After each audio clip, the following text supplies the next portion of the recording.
I'm just trying to find the link to, I want to share my screen. So can you see the plus button over there? Down of your screen, there is a plus probably on your left. On the left side, eh? Yes, on your left side. Can you see that?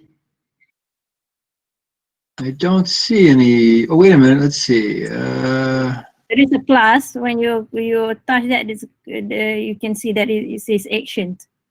No, I don't see a plus button on my screen. Oh, wait a minute. Okay, now I see it. Well, no, that's an annotation.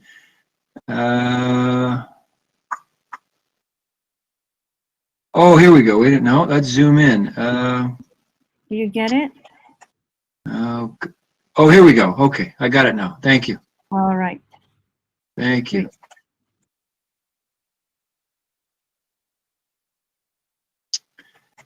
There, now you should be able to see my screen. Yeah. Okay. Now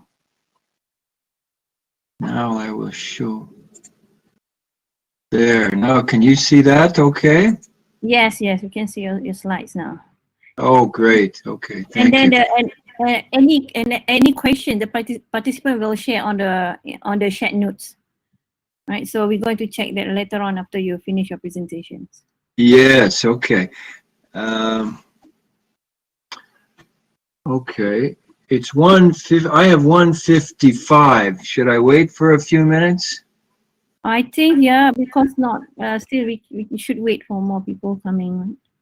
Okay, all right, I will we'll do that.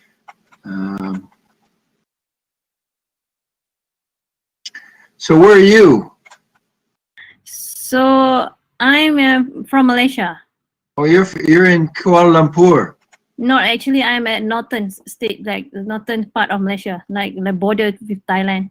Oh, So very nice. Northern part, yeah. How's the weather there today?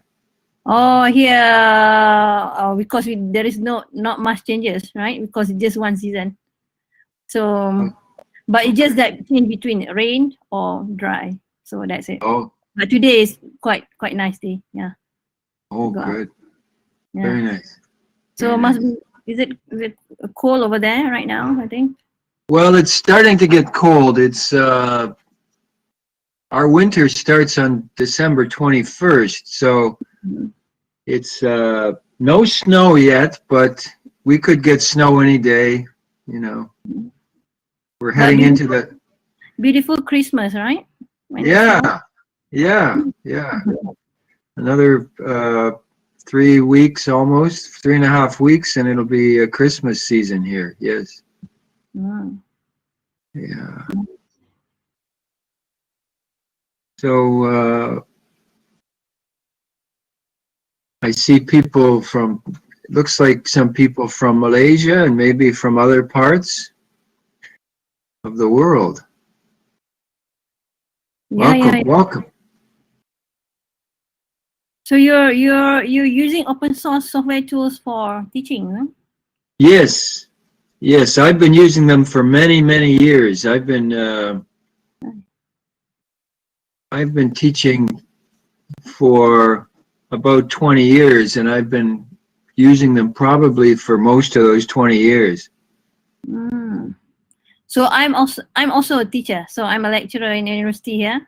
So maybe your talk going to help me so that I can have more knowledge about the available tools, open source tools for teaching. Okay, I hope so. What do you teach? I teach. I'm in a computer engineering, but specifically I'm teaching like artificial intelligence. So yeah. Oh, very nice. I teach in a computer information systems program right now. So we are almost the same area. Somewhat the same, yes. I'm teaching right now C++ programming and systems analysis and design. Oh, yeah.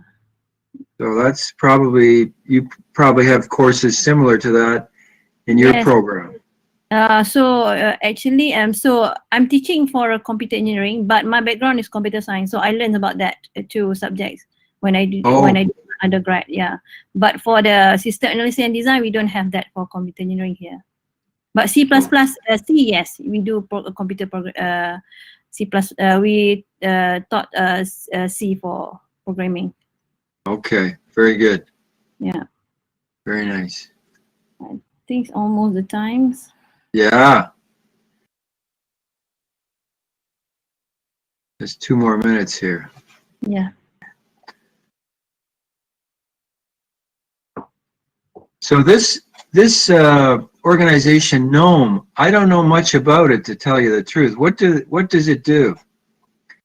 I think it's just try to so I'm actually a volunteer in this. So in this only for this event.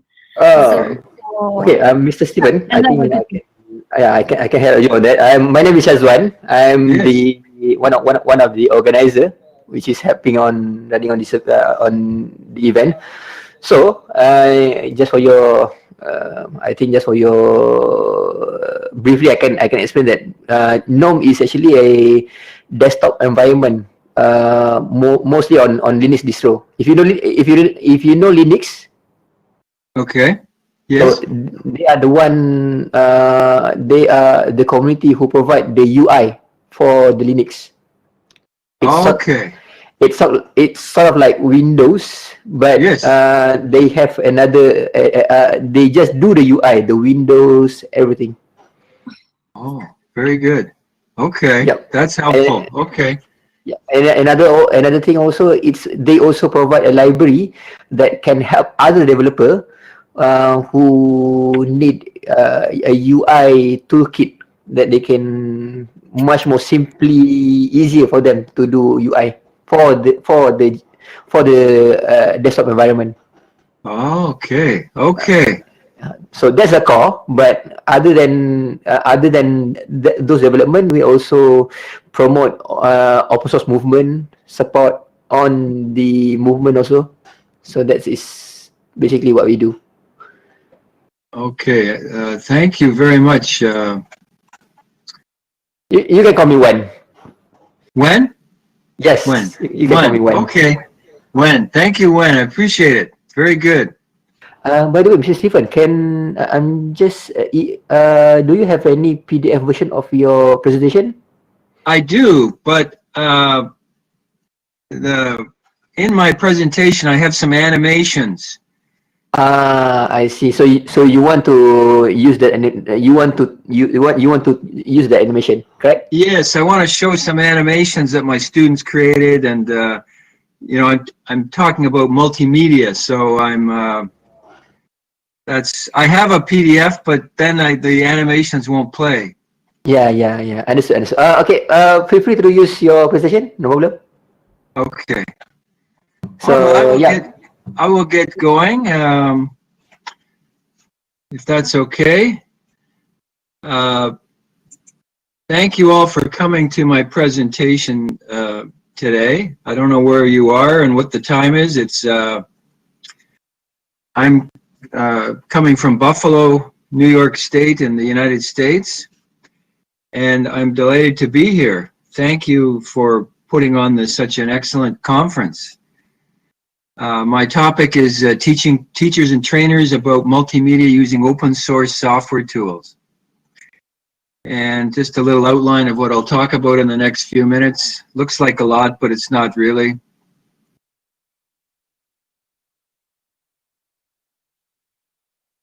Now, let's see.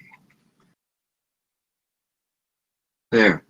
So multimedia, integration of different media elements, text, graphics, photographs, video, sound, animation, 3D models in a single application. And every time we call up a web page, that is an example of multimedia. Multiple sensory modes, visual, oral, tactile senses, and many examples of multimedia in our day-to-day lives. Magazines, web pages, video, audio, video games, smartphones, and so on. Just some of the elements of multimedia. all these different media that address different sensory modes. Some purposes of multimedia: to entertain, to inform, newspapers, websites, and so on; to persuade. Persuade is to take actions, advertisements, commercials, public affairs programs; and to instruct. Many people use multimedia in their instruction. They use PowerPoints, they use videos, they use podcasts, and so on.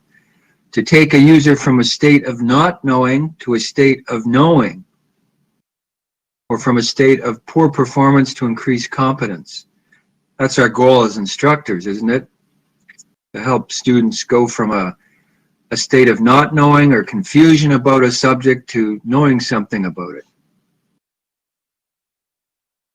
And media is important in education because people generally remember 10% of what they read, 20% of what they hear, 30% of what they see, 50% of what they see and hear, and 70% of what they say as they talk.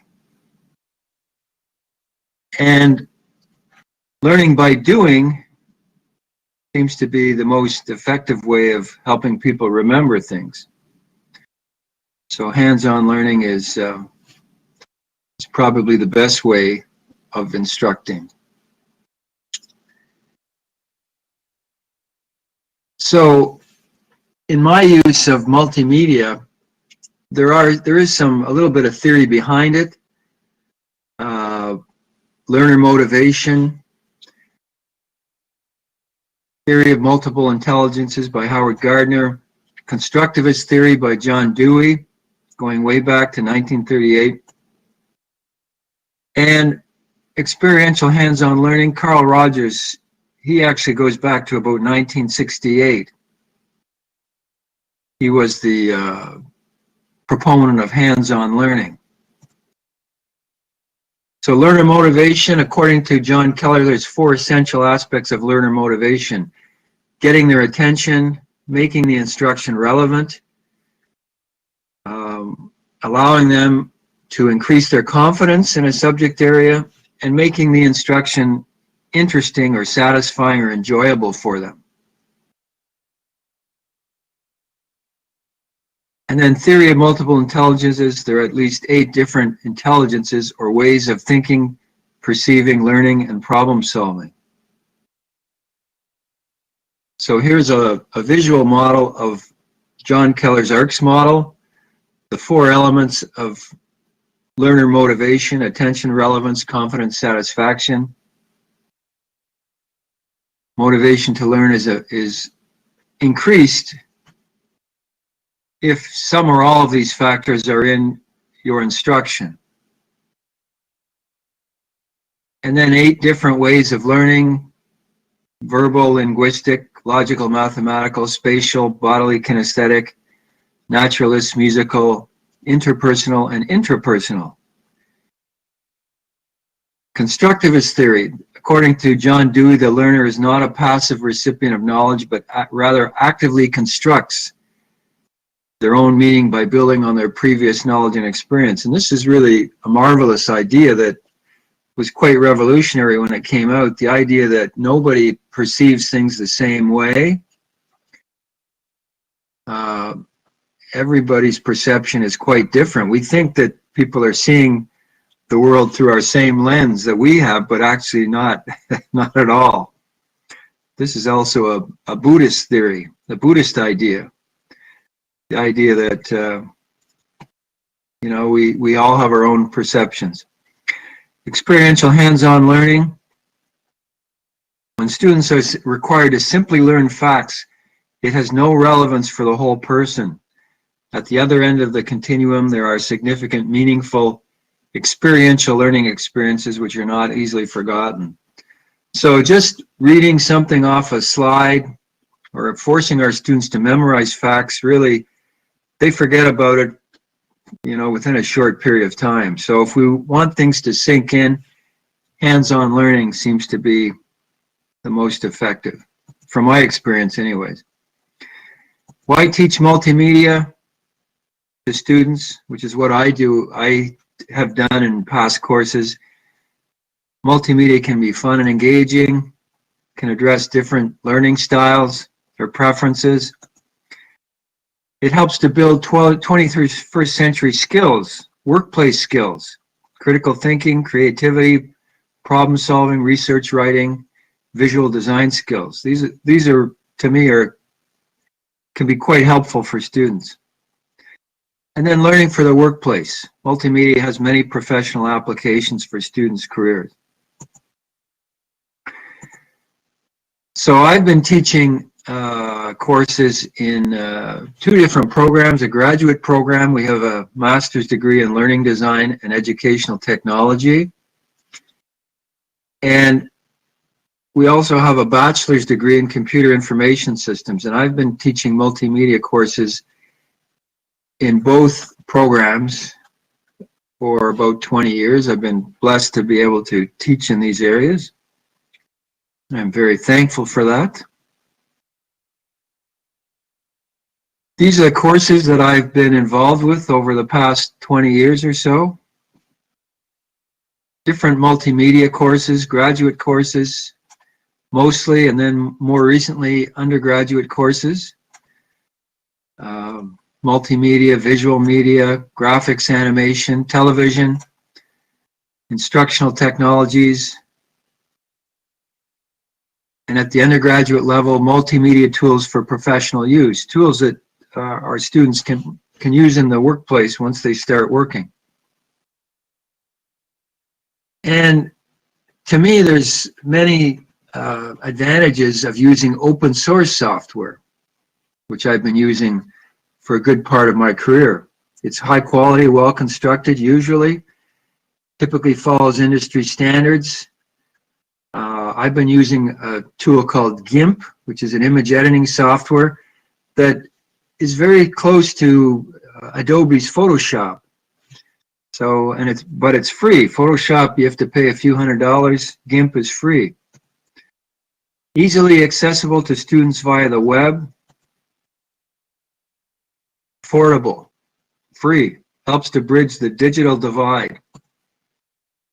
Generally, it's easy to use, open source software. Usually has good documentation and training resources that go along with it, so students can learn it fairly easily. Regular updates. And usually there's a community of enthusiastic volunteers who are ready to answer questions. This is really a big plus of open source, is that there's a lot of people there to help you if you need help. So these are just some of the advantages of using open source. I'll just talk a little bit about the digital divide. This has been something that has been in existence for many years, the idea that usually at least 25% of the population does not have regular access to the internet or to a computer. So right now in the US, about 4.4 million households with school-age children do not have consistent access to a computer, and almost the same do not have regular internet access. So with COVID, where students have to stay at home in many instances, this is particularly relevant. 1 in 5 parents say their children cannot complete their online schoolwork because they don't have access to a computer or access to public, or they don't have internet at home.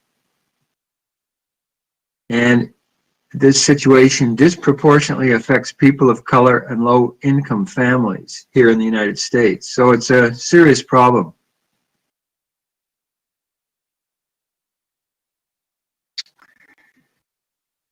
So here's an image of a student. One solution that one school district here in the United States was that they provided Wi-Fi access from school buses. They put a hub and a router in a school bus, and so students could come close to the school bus and get access to the internet. So this is one solution that works here in the United States. So some of the hardware tools I've used in my courses: cameras, video cameras, tripods, microphones for audio, portable lighting, green screen. We've been blessed to have a small television studio here in our department. So we have all kinds of good hardware there, cameras and switchers,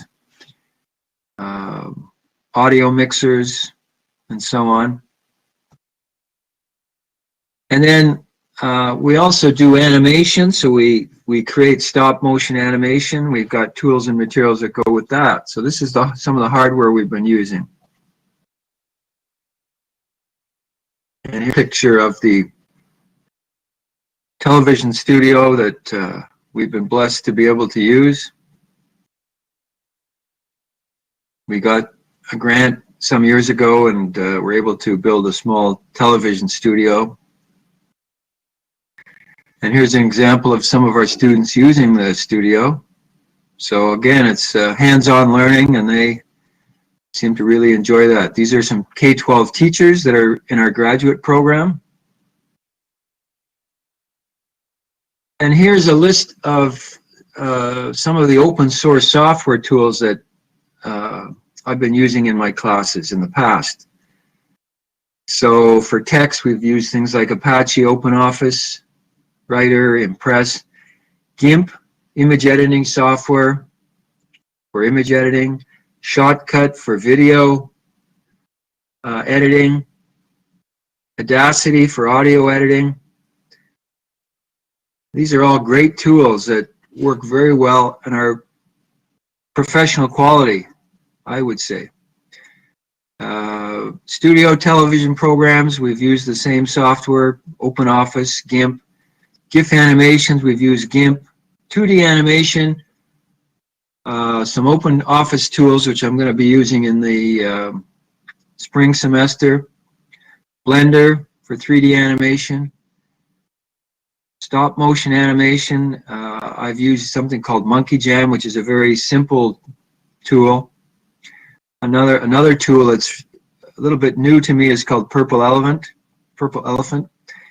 HTML web editing, I've used Composer in the past. And then for information research, for any of these projects, students use Wikipedia a lot. So this presentation is about open source tools, and this is kind of a summary of the main tools I've been using in the past. All excellent tools for the most part. And these are some of the applications that I've asked students to create in different classes. So text products, multimedia presentations on different kinds of issues and topics, instructional topics, social issue presentations, environmental issues, images, things like digital caricatures, avatars, infographics, music, CD-ROM covers, video, social issues videos, public service announcement videos, environmental issues, book trailer videos, documentaries, audio, different products, studio television programs, inspirational videos, interviews, creative dramas, instructional videos, GIF animations, some basic animations such as the basic bouncing ball animation, and educational oriented animations.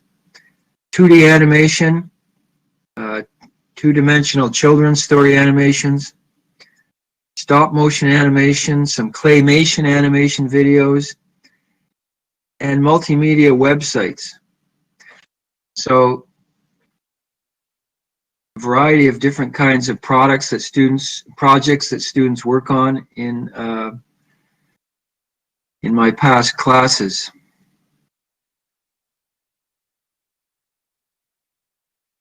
And so one of the things when I'm starting out with GIMP, to teach GIMP, I asked them to create a digital caricature of, I pair them up into groups of two, and they find out what their partner's hobbies are, and then they create a digital caricature where they use different layers to take an existing image and then to cut out the face of their partner's image, headshot photograph, and then splice them together. So this is, the photoshopping effect. So this is an introductory activity to get them used to using GIMP software. Inevitably, I ask my students to design and create their own infographic on a subject of their choice, where they find some images, they research some text, and combine it into a large 36-inch by 48-inch infographic, information graphic, or explanation graphic. So here's an example of an infographic. Here's another infographic on the greenhouse effect.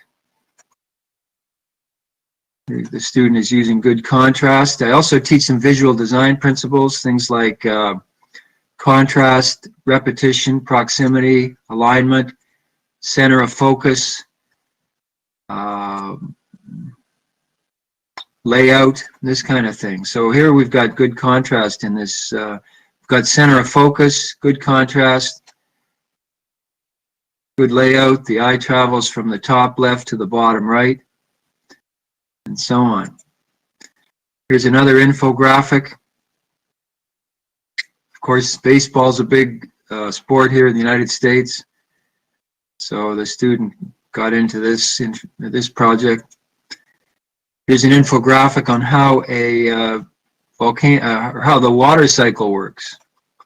So this student was a science teacher. So he created a nice little infographic. He created his own graphics and so on.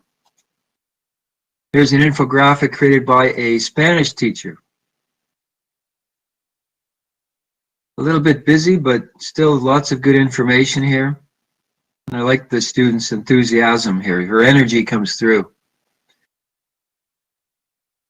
And then in animation, the basic animation that we start out with is called the bouncing ball. This is a basic animation for anybody learning animation. So I asked them to create 10 slides with a ball in different positions on each slide. And they create these individual images using GIMP. And then in GIMP, when you save an image as a GIMP, you have the option of making it an animation, a GIF animation. So they kind of stitch these images together to create an animation. And this is the final product looks like. Bouncing ball. This is the basic, anyone starting out in animation, to me, this has historically been the first animation that students work on. Very simple. And then we go on to some other animations, the walking man, where they create images of a person in 6 different walking positions and then stitch them together in GIMP to create the illusion of a person walking. And I say the illusion because, in fact, it's 6 different images, still images, that when you play them at a certain speed, 24 or 30 frames per second, you get the illusion of movement. This is the walking man. Then I asked them to create an educational-oriented GIF animation. So, again, taking a series of still images and then stitching them together. So this was created by an art teacher who sometimes teaches science, so he created an animation on the stages of a butterfly. And I thought he did a pretty good job on this. And then this student created, teacher again, created a GIF animation on the basic stages of an apple's life cycle, from seed to eating it. Again, using GIMP to insert different images on separate layers in GIMP and then stitch them together into a GIF animation. Here's a very simple one on the solar system. You know, again, taking separate images and stitching them together to create the illusion of movement, the planets in the solar system.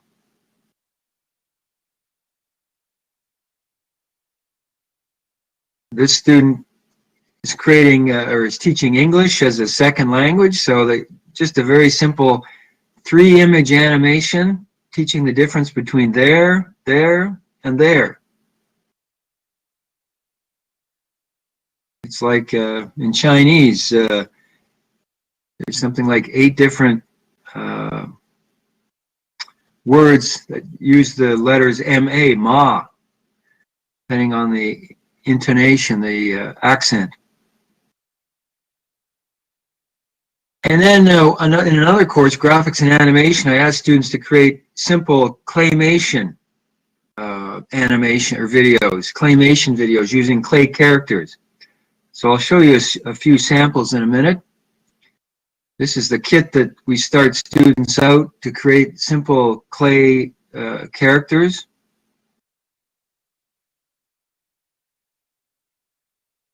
And these are some of the finished products. They're clay characters. And then we create we place these characters in different positions and take still images, snapshots of them in different positions, and then we stitch them together to create a full-scale animation running 24, or I think it's, no, not quite 24, I think it's 10 or 15 frames per second. These are the different characters that they create. They design a story, and then they create characters to go around the stories. Different videos, different stories that students have used in the past for claymation videos, popular children's stories. 2D animation, I'll show you a few examples in a minute if we have time. 2D animation examples. Again, these are short stories that students dream up. And then book trailer videos, videos that are short summaries of books to try to get students to read. We call those book trailer videos. And these are some different stories that students have created videos on. These are stories for young people, children's novels, and so on. Feedback from students. Generally, students have been happy with the courses, these multimedia classes. These are some of the more positive feedback that we've received for these classes in multimedia.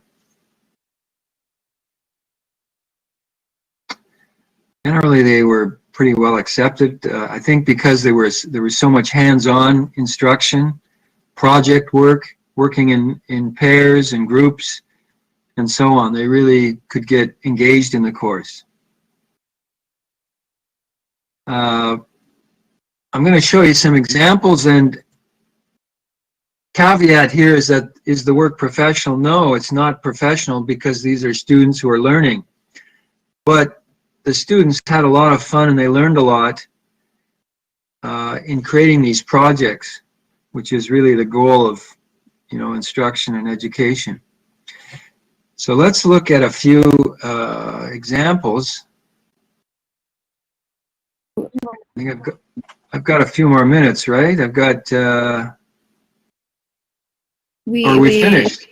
Yeah, we finished, and then we need to spend some time for question and answer. Okay. Very good. All right, that is very, very interesting presentation. I really like the one that with the butterfly animation, and I didn't expect that GNOME actually can do that much. Oh, it's interesting, yeah. So the first questions. So maybe you can look at the chat notes, or you want me to read it for you? Let me see if I can find them here. You look okay, at the here. note over there. Yeah. There's the chat. Yeah.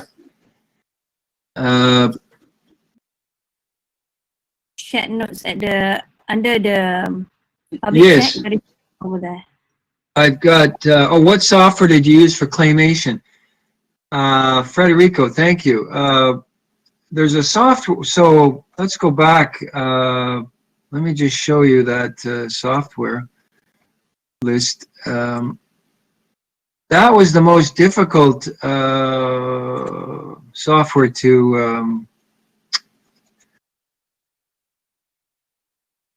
We were using something called Hue Animation, which was a commercial product, not very expensive. But then the school decided not to renew the license, so I went to something called Monkey Jam, which is a very simple tool. Yeah,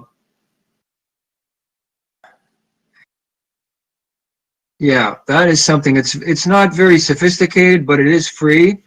But I recently came across something called Purple Elephant, which is maybe a little more sophisticated. Of course, you can use any video editing tool for stop motion animation. So you could conceivably use Shotcut, which is a pretty good quality video editing software. Because basically, when in stop motion animation, you're just importing a series of still images. So Shotcut would work okay for that as well.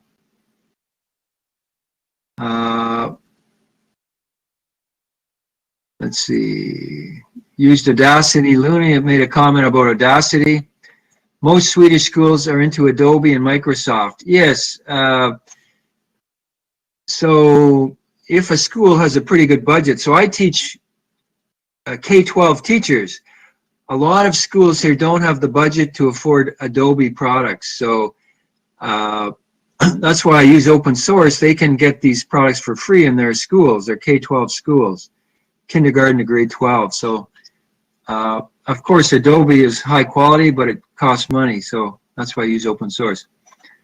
Okay, there is another question from the chat notes. So based on your experience, do you think that students had more difficulties using free software products than the proprietary one? I would say no, they don't. For example, I've been using GIMP, and GIMP is, I think, is a little bit easier to learn than, say, Photoshop. Shotcut is a video editing software. I think it's, there's professional tools. Adobe has After Effects, so they have a video editing tool. But open source comes with a lot of ready-to-use tutorials, online help.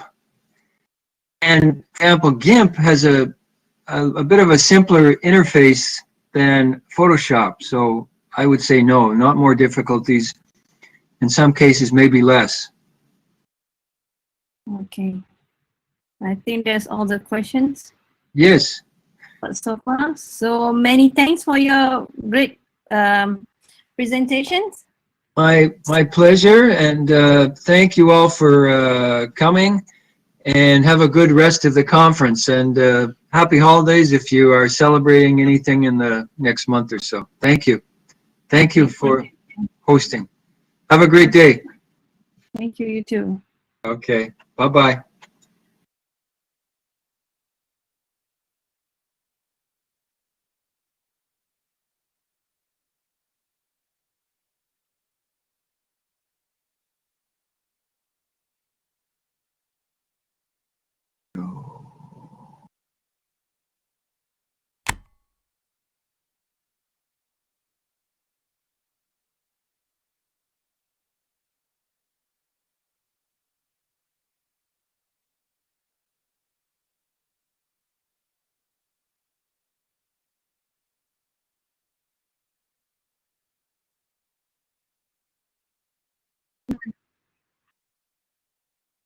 So our next presenter will be Mr. Federico Mena Quintero. All right. So, okay. So, okay. So Federico is one of the founders of GNOME and is the current maintainer of LIPS SDG. So he will talk on how GNOME supports multiple programming languages and the story of G-object introspections. I would like to welcome you. You ready now, Federico? My webcam didn't start. Let me try to reconnect quickly. I'll be right back. Okay.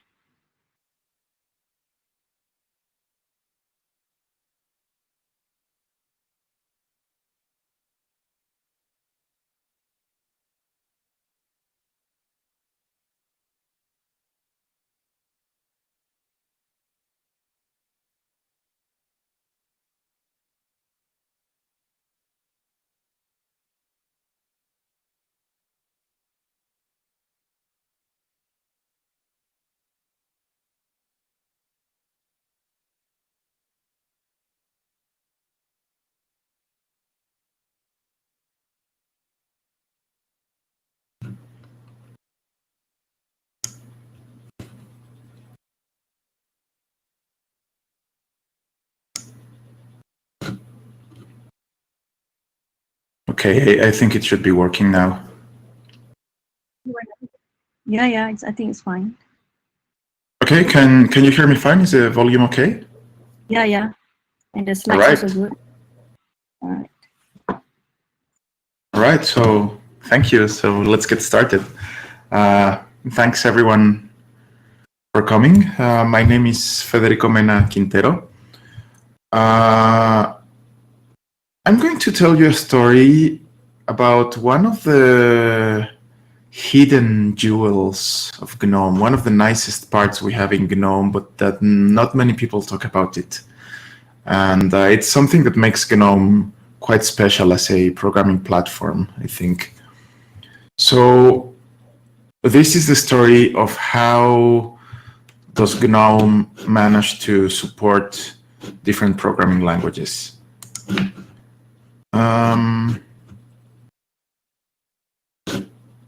I don't see any controls to switch the slides. Since I reconnected, did you make me presenter again?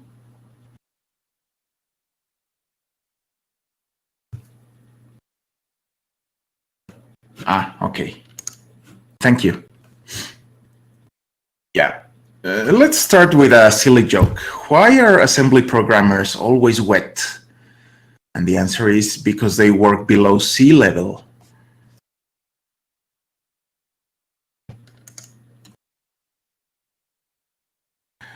So, some of you might have written GTK applications in the past using a language like Python or JavaScript or Rust or whatever.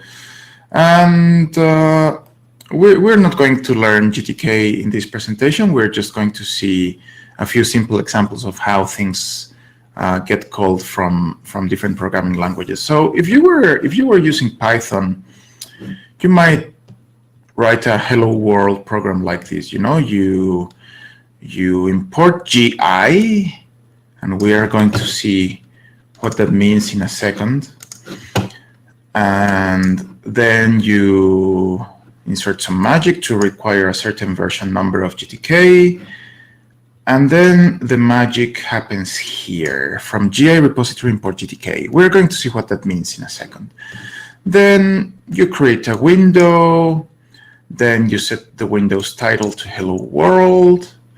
Then you create a label widget with some text inside it. You add the label to the window. You show everything inside the window, and you run the main loop to start accepting events and get the window shown on the screen. That's a pretty simple program. And as I said, the magic happens here. So let's look into that. You could also write an equivalent program in JavaScript, set the version parameters, import the GTK package, initialize it. Apparently in Python it gets initialized automatically, but not here. And the same thing as before. You create a window, set the title, create a label with some text, add the label to the window, show the window, run the main loop. So you can see here that the the classes and the method calls, they are basically the same in both languages. So something has happened there in the background to make sure that the GTK functions and objects and methods, they can all be called from different languages in pretty much the same way. You know, if you use a statically typed programming language like Rust, then the imports work a bit differently, but you still have to import some stuff from the GTK package or crate, as it's called in Rust. And the same thing, initialize, create the window, set the title, create a label, add the label to the window, show, run the main loop.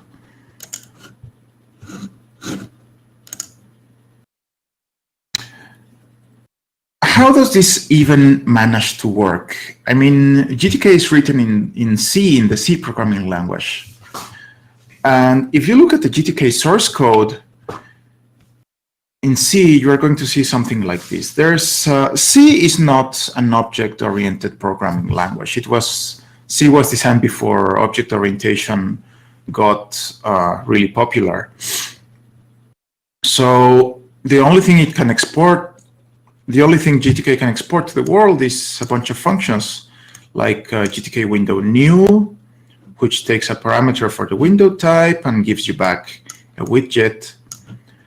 And then one of the methods for GTK window would be GTK window set title, which takes a window. And in a language like Python, this would be the self parameter, you know, self. And the title itself, which is a string.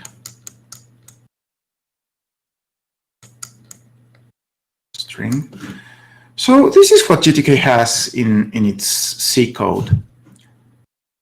So how would we go about making that available to other languages? Well, let's look closer.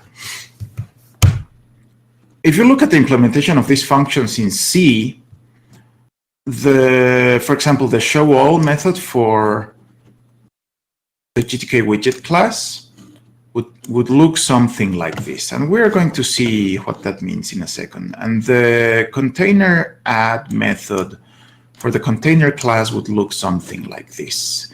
This would be similar code in Python. You know, the class name, the method name. So here we have the class name, the method name in C. So the first thing this code would do in C would be to get the class structure of the particular object you got passed to find the methods. And then if the show all method is even implemented, well, you call it. And if it's not implemented, the code can decide what to do. It can decide to do nothing, as in this case, or crash the program or do something appropriate. Now, if you look at the tutorial for how to extend a Python program from C, you know, the Python interpreter itself is written in C. And it provides facilities for you to extend the language with new classes and methods from C itself. So if you look at the tutorial, it's not that hard to do.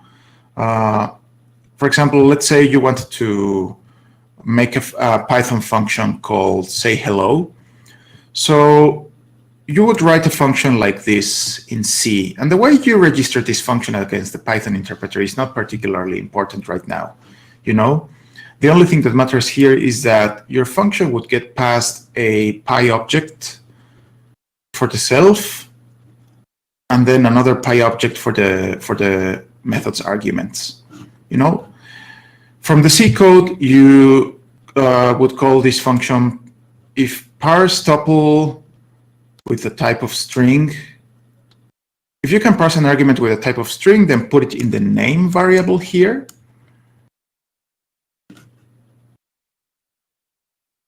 Parse the argument as a string and put it in the name variable. And then do whatever your function needs to do in C. In this case, we're just calling printf to say hello plus your name. So you do whatever you need to do there. And then you need to construct a return value for Python and return it. Since this function returns nothing, well, the way Python wants you to do it is to increase the reference count of the non-object, which means like we're going to return nothing, and return that. And then in your Python code, if you had, for example, if you were defining a label class which derives from widget in your Python code with a setText method, well, then you would be able to call it like this. And if you were implementing this method in C versus Python, you would do it similarly to the way I just showed you in the previous slide. So you can start imagining how that might work to create a language binding for the GTK label class. You know, we need a wrapper, we need a handwritten wrapper for the label classes methods in C. So we're going to write our method called wrap label set text. Again, it takes a self and the arguments, and the same thing from before, except that first of all, we need to get the GTK label using some particular language-specific method that is not interesting to us right now. We just know that given a self, we extract the GTK side label from it. We parse the arguments, put a string inside the text variable, and call the C function that implements the method we want to bind. In this case, we pass the label, we pass the text, and since this returns nothing, we do the same thing as before. This is the way you would bind the GTK label set text method by hand into Python. So what's a language binding? It's exactly that. It's just a wrapper for a library written in C or another low-level language. And the wrapper just takes the functions and the methods available in that library and makes them available from the language for which you are writing your binding. And ideally, it makes things look like they were written natively in that language. For example, instead of having to convert strings back and forth between encodings, the binding will take care of converting the strings from the representation that Python uses into the representation that GTK uses, things like that. So how did all of this start? You know, GNOME started in 96 and 1997. It's been here for a long time. And back then, we wanted to provide a programming platform with useful libraries to create graphical programs, to talk to printers using a standard way of doing it, to store configuration data, to create windows, to use audio. And the only way we had to write libraries that could work like that was by writing them in C. But we didn't want people to have to write their programs in C because that's very cumbersome. It's bug prone. It's difficult to do, and most people would rather prefer to use a higher level language, which is more productive anyway. So we wanted to have language bindings from the beginning. So in the beginning, you know, the GTK API wasn't very big. There were just a few functions available. So it seemed very reasonable to wrap each function by hand as they were needed. You know, you would wrap GTK widget and GTK widget show and GTK label new one by one. And that seemed like a reasonable thing to do. But this is very error prone, unfortunately, since you must write every single binding by hand for every single language. There was a lot of duplications between language bindings. And in the beginning, we had a few bindings for C++, for Objective-C. I don't really remember if Python was around back then, but we definitely had bindings for Perl and probably TK or Tickle.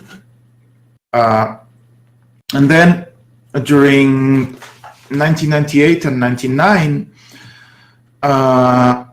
Red Hat was already shipping a Linux distribution, and they decided to rewrite their installer in Python. Before that, I believe their installer was written in a combination of C and shell scripts or Perl, something like that. But they decided to rewrite their installer in Python to make it easier to write, and to write a graphical installer with GTK.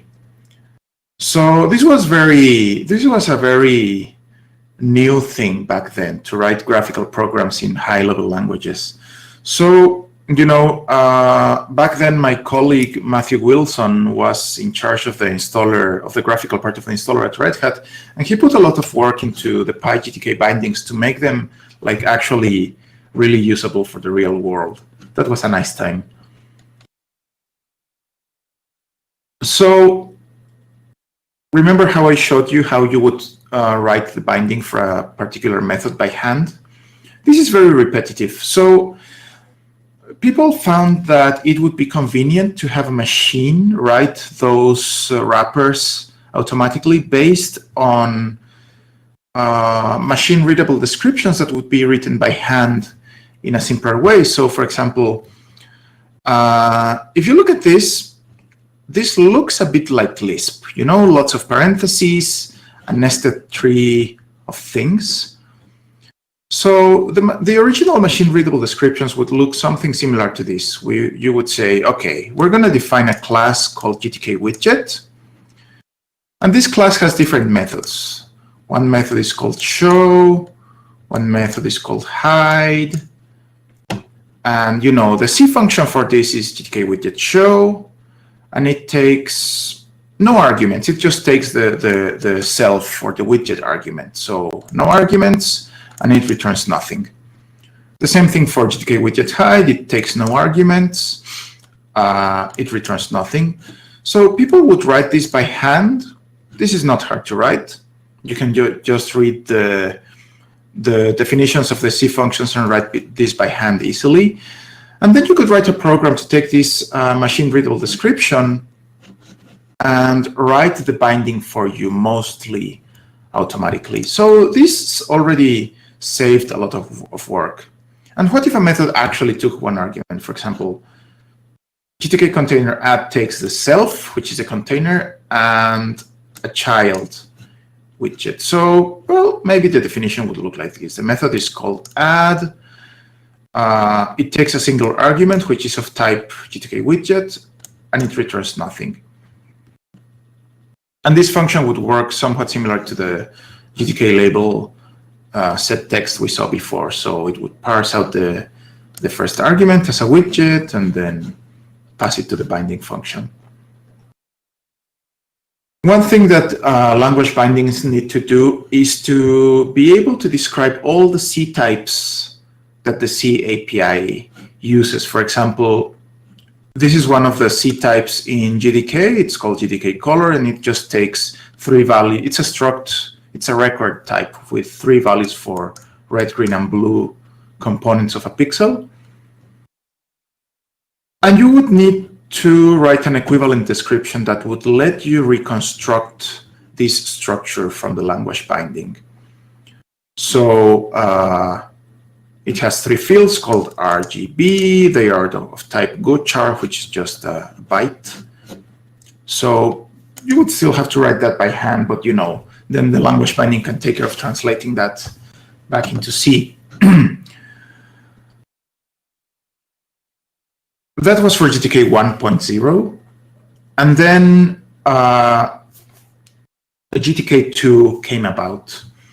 One of the maintainers wanted to write a real type system for C, one that was not written in such an ad hoc fashion, but something more dynamic. And GObject is a type system for C that lets you register types dynamically at runtime. You know, all the types like GTK window, GTK widget, GTK label, they are registered at runtime. So you can actually query the type system at runtime and say, oh, hey, type system, GObject type system, please tell me all the classes you have registered. And then give me all the methods registered for the widget class, and give me all the signals registered for the widget class. And this type system has a lot of information for things like memory management, which has to be done manually in C. So how do you copy a value of a certain type? Are values reference counted, or can you just copy them in memory and discard them when they are done? Things like that. For example, the way event handling works in GTK is that every widget class can emit different events as something called signals. So one of the signals is called button press event. It's defined for the widget type. So this is the way you would define a new signal in C. And it takes it returns a Boolean value. It takes a single argument, which is of a type event. And in the event you take as an argument in your signal handler, you get things like the number of the mouse button that was pressed, the mouse coordinates, things like that. And one thing that GObject lets you do is to query the widget class for its signals at runtime, and this would give you back information like, oh, well, GTK widget has a class called button press event with this and this parameters. So once you have that information, your language binding can use that to expose a similar API from your specific language. And this is where things split into two. Into static languages like Rust and C++, which need to have everything predefined and precompiled. And dynamic languages like Python and JavaScript, where you can do absolutely everything at runtime. You can define new classes, you can define new methods at runtime, monkey patch things, extend the type system at runtime. So they are completely different beasts. So for example, like a language like Rust would not be able to do the gsignal query at runtime and extend the class definitions for the running program. That would have to happen before and create a bunch of pre-generated code, which would be the language binding.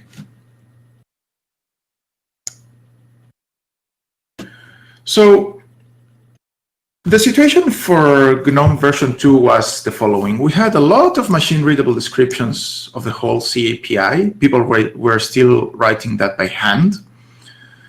But there was like not a central place.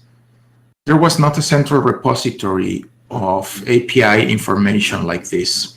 So people who were writing language bindings would just cut and paste the machine-readable descriptions from one to the other. A lot of people copied the descriptions from Python because it was the best maintained of the bindings. And they would tweak the descriptions a bit to add the extra information that was missing. So there was a lot of manual work on top of the automation provided by the machine-readable descriptions. And for GNOME 3, we decided to fix that. We wanted to have a way where instead of writing these huge machine-readable descriptions by hand, we would have a system to generate them automatically, And that system is called GObject introspection. The way this works is you write your library in C. For example, you write your libgtk or your librsvg or your libgstreamer in C. You generate a machine-readable description of the whole API and ABI. From it, the API is the application programmer interface, is what the programmer sees when using the library. And the ABI is the application binary interface. It's what the assembly code looks like that would let you call functions in that library. And the language bindings, now that the machine-readable descriptions are generated automatically, the language bindings just become a bunch of glue to translate those machine-readable descriptions into the specific code to bind the function calls into your language. So this required that we annotate the C code to make it possible to generate the machine-readable descriptions. So, for example, if you look at the C code for GTK nowadays, you would see something like this. There's a method called getParent defined for the GTK widget class. It takes a single argument, which is the self for the widget, and it returns another widget, which is the parent of the widget you passed in. So the annotations get defined in the same place as the documentation comments for the function. So not only is this big comment the documentation for the function, it also provides the annotations. For example, the return value says transfer none. So what does that mean?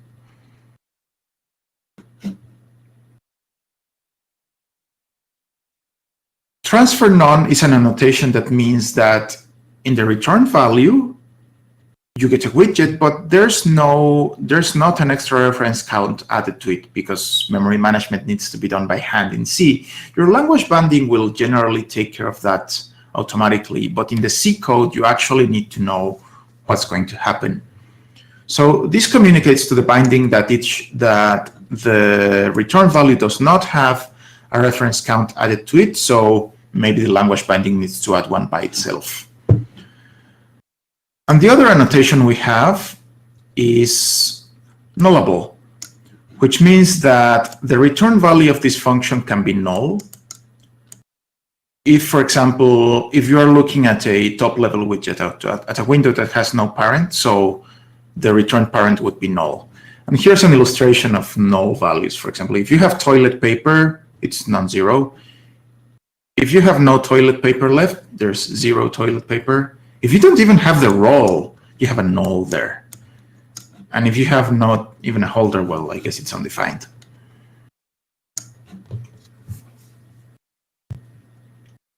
So because G-object introspection was written in the early 2000s, of course, the descriptions are written using XML. And now XML has fallen out of fashion, but it's still a reasonable thing to use. The introspection data is very highly hierarchical data with lots of parameters. So, XML is not a terrible choice to use there.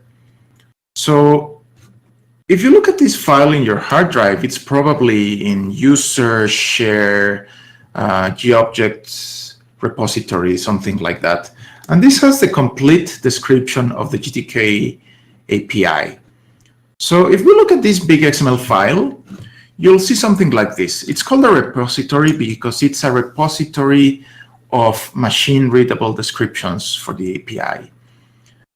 The format of this the version of this file format is whatever. The namespace of the library we're describing is GTK. The version of the library is 3.0. This tells the binding the name of the library file in your disk. And this says, well, all the identifiers in the library are prefixed with GTK. The symbol prefix for C is whatever. So this is telling the language binding what information it needs to know to reconstruct the C function names from the library, from the repository descriptions. So let's look at the definition of the GTK entry class. So we have a class called entry. In C, this is actually called GTK entry. The parent class is GTK widget. Type name, the registration function for that class is called GTK entry get type, blah, blah, blah. And the G-object introspection repository even contains the documentation comments for everything, for everything in the library. So in theory, this lets, for example, a text editor and IDE load the descriptions for the API and present the documentation to you automatically, or reconstruct this documentation for use with the generated language binding. That works reasonably nicely. So later in the XML, we have the interfaces that each particular class implements. So for example, the GTK entry class implements ATK, implements buildables, cell editable, all the stuff that is written in the C code implicitly gets written explicitly here as part of the repository information. And do you remember this function we had before, GTK entry get text? You pass it an entry and it returns a string with the text that the user typed inside the entry. So let's look at the definition for that in the XML. Oh, sorry. The XML for that would look something like this. So the method name is called getText, like here. The C function corresponding to it is, well, the whole thing, GTK entry getText. We have the documentation. The return value is of type const gchar pointer, and it's a string in UTF-8 encoding. The language binding would like to know that information. And that string is just a borrowed reference into the string that actually lives in the C code. So transfer ownership none means that the string does not get copied, you just get a pointer to it. And then the function's parameters. So the instance parameter is called entry. It does not get transferred. The ownership of the value does not get transferred to the function. It's just borrowed. The name of the type is this. The C type is this, and it takes no other parameters. And that's a full description of the method. So this lets the language binding know everything it needs to be able to call this function in C. It knows how the function is called. It knows what the return value looks like and its type, whether it needs to copy it or not. And it knows the arguments it needs to pass.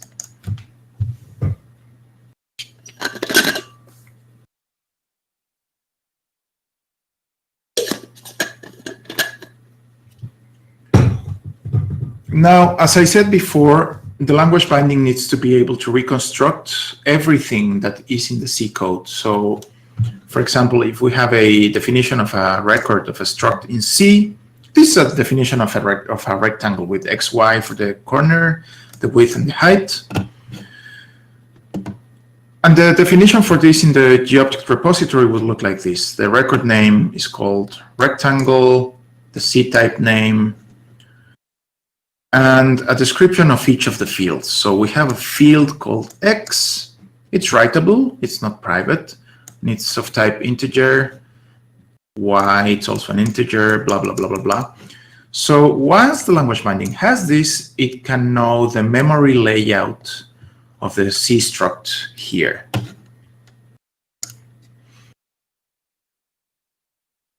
So GIR files mean GObject Introspection Repository, and they are huge. They are really big. If you look in user share gear 1.0, you will see these XML files, and they are pretty big. They are, you know, a few megabytes. And for language binding, every time you start a program written in Python, you don't really want to parse megabytes of XML every time you start a program, you know, for GTK, GStreamer, LibreSVG, all the programming platform we have for GNOME. So what we do instead is that we take the gear files and compile them to binary files with an extension of typelib. These typelib files live in user lib64 GI repository 1.0, and these are binary files that can be memory mapped, which is very fast. You don't need to parse them. You just have the information there.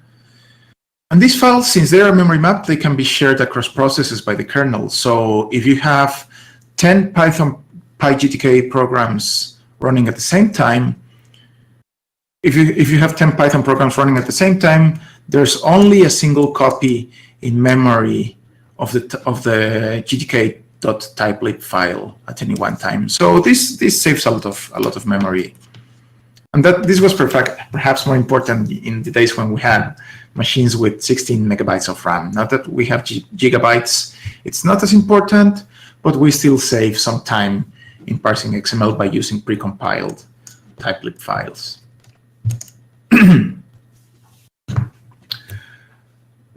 Now, this is a very quick overview of how the language bindings work. And now let me tell you a bit about the future that we haven't reached yet.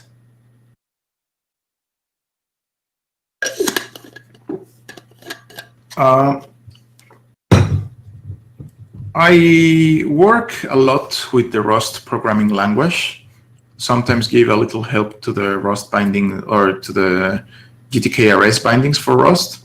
So I follow up a bunch of Rust people on Twitter. And one of the Rust people, the Rust people have been experimenting with ways to write libraries in Rust that are replacements for libraries in C, because Rust is a higher level language with higher level constructs, makes it easier to write programs without memory management bugs, things like that. And there was a very interesting thread in Twitter about the following. This person says, I think Rust should have a third ABI, a third assembly language binary interface that is not the C ABI and it's not the Rust ABI. And it should be used to phase out the old traditional C ABI little by little. What does this mean? For technical reasons, pretty much the only thing you are guaranteed to be able to call from high-level languages is to be able to call C code. If you write a program in Python, you can call GTK from it, and GTK is written in C. And high-level languages have real trouble calling languages like C++ because the ABI there is not completely standardized and it's completely different. The only ABI that is, stable and completely standardized is the C ABI, but it is very limited. The C ABI lets you say, well, we have functions, you can pass arguments to them. The arguments can be, machine types like integers, characters, bytes, pointers. Passing structs is a bit different. You need to pass them in the stack. But the language does not have facilities for presenting things like array slices or string slices. It does not have collections or hash tables or dictionaries. So it's a very limited type system and a very limited ABI. So what if we started to define a new one for all languages to be able to call each other easily? So, and the way this person proposed things is, well, there's a big Twitter thread. You can go and read it if you want. But one thing that I found very interesting is he says the ABI should include the ability to encode information about types and layouts, just like G-object introspection, not just function names. This should be used at compile time and runtime to provide type information. Compilers should be able to import ABI libraries directly, like our typelib files, or provide code generation tools to get headers that you can call, just like our language bindings already do, So somehow, without knowing it, different people have reached the same conclusions. The Rust people have reached this conclusion because of their work on libraries that can be called from other languages. And the GNOME people came to the same conclusion by actually writing libraries that are able to be called from different programming languages. So I'm not saying that G-object introspection is perfect and should be the new ABI that everyone should adopt, but there are definitely ideas that people will be able to reuse. So if any of you listening are interested in low-level programming tools that will be useful for the whole world, I highly recommend that you take a look at how the GNOME language bindings work, and maybe talk to the Rust people about how they are approaching this. We want to have a world where people don't need to write all the libraries, the general purpose platform libraries in C, but instead use a higher level language that makes things easier to write. So I think that's an interesting thing to look at for the future. And that's all I have. Maybe we have some time for questions. Many thanks for very interesting presentations. And thank you for the effort to give us the nice tool. I think oh my God, I don't have questions. I would like to open for any questions. So Federico, I'm actually a lecturer myself. So what do you think, if we have a computer science subject, do you think that C is still relevant? Right? Do you think that we should also make sure that C will always be in the syllabus?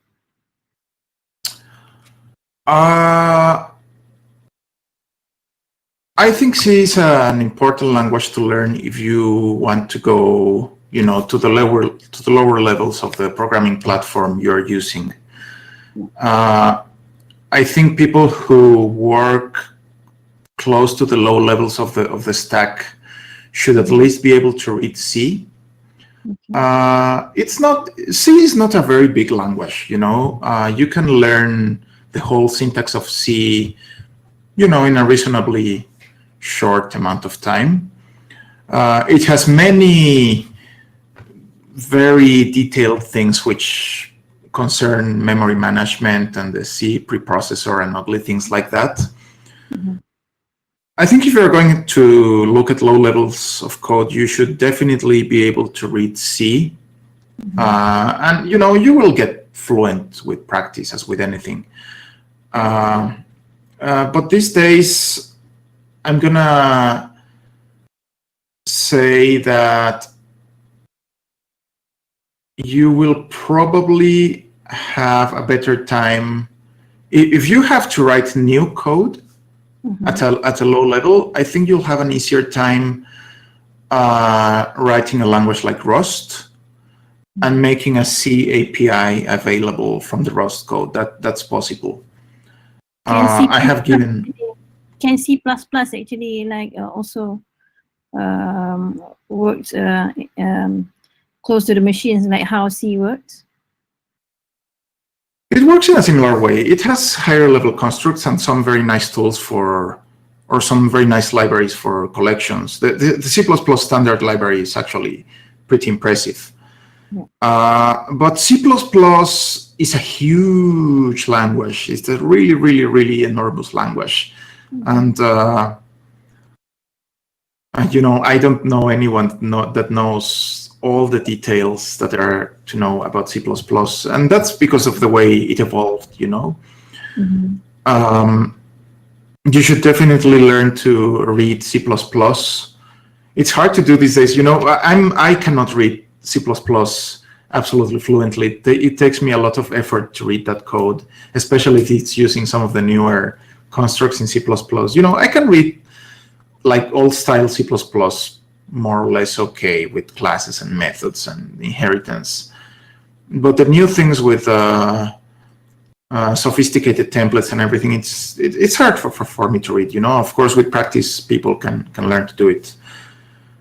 The problem with C++ is that it's really hard to call directly from other languages, from higher level languages. So what most libraries end up doing, if they are written in C++, is they write the core of their library in C++ as sophisticated as they want, and then they write C code on top of that to call the C++ code, and it's the C functions that are available to call from higher level languages. So it's like 2 layers of wrappers. For example, if you look at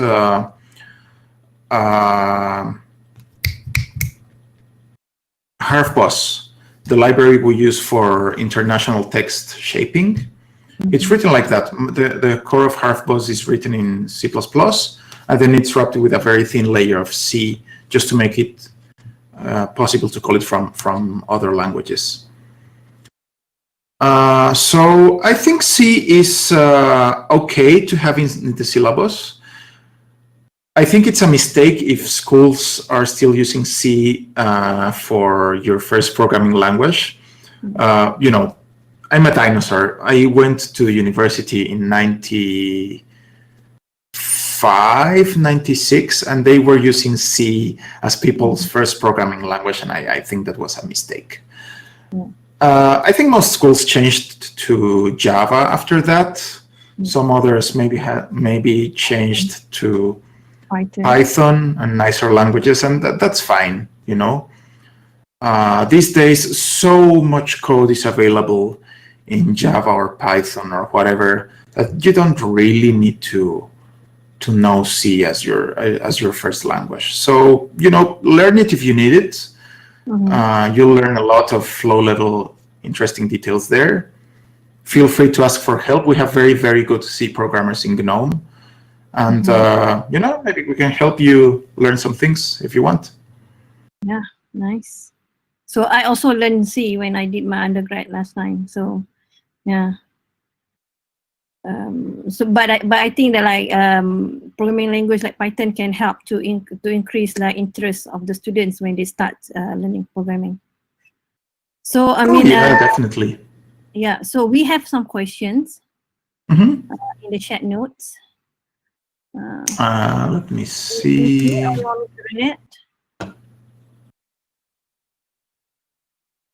Question 1: is it possible to use the object introspection with C++? Yes. I'm not sure if your question is about if you can use C++ to write things that use GTK libraries and the other libraries that are available through the object introspection. The answer is yes. That's done with the GTK MM bindings. And if your question is if it's possible to write C++ code to write a library that will be exposed to other languages through G-object introspection, the answer is yes, but you need to wrap your library with C. You know, you can write your classes and methods in C++, but then you need to wrap them. You need to wrap each individual method with a C function that will call the method inside your class.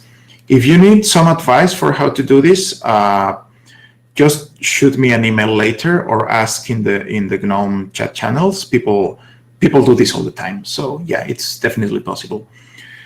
The other question, do you know any project model trying to do this?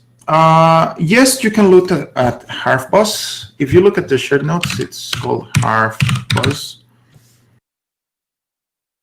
That's the one I have in mind.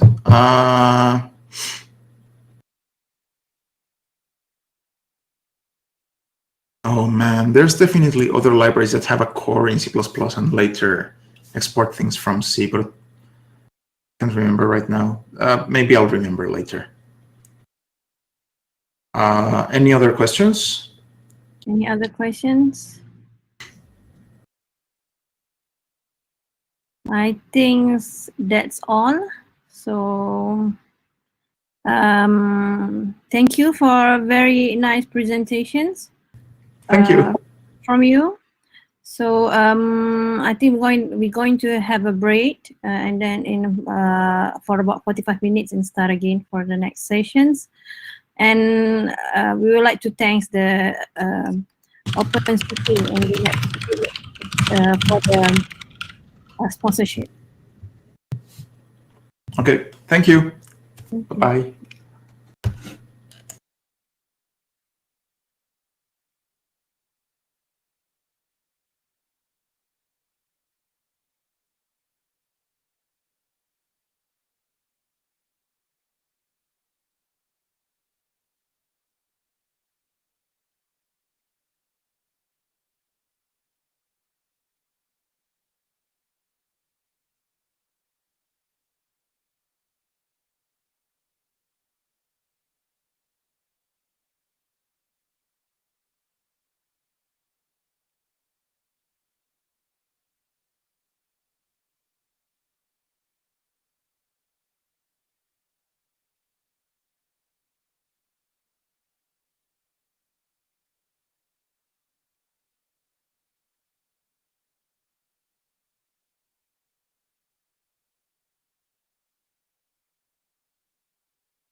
The GNOME team is proud to present the new 3.38 release.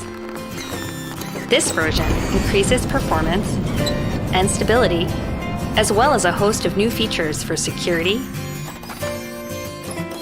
convenience, and fun.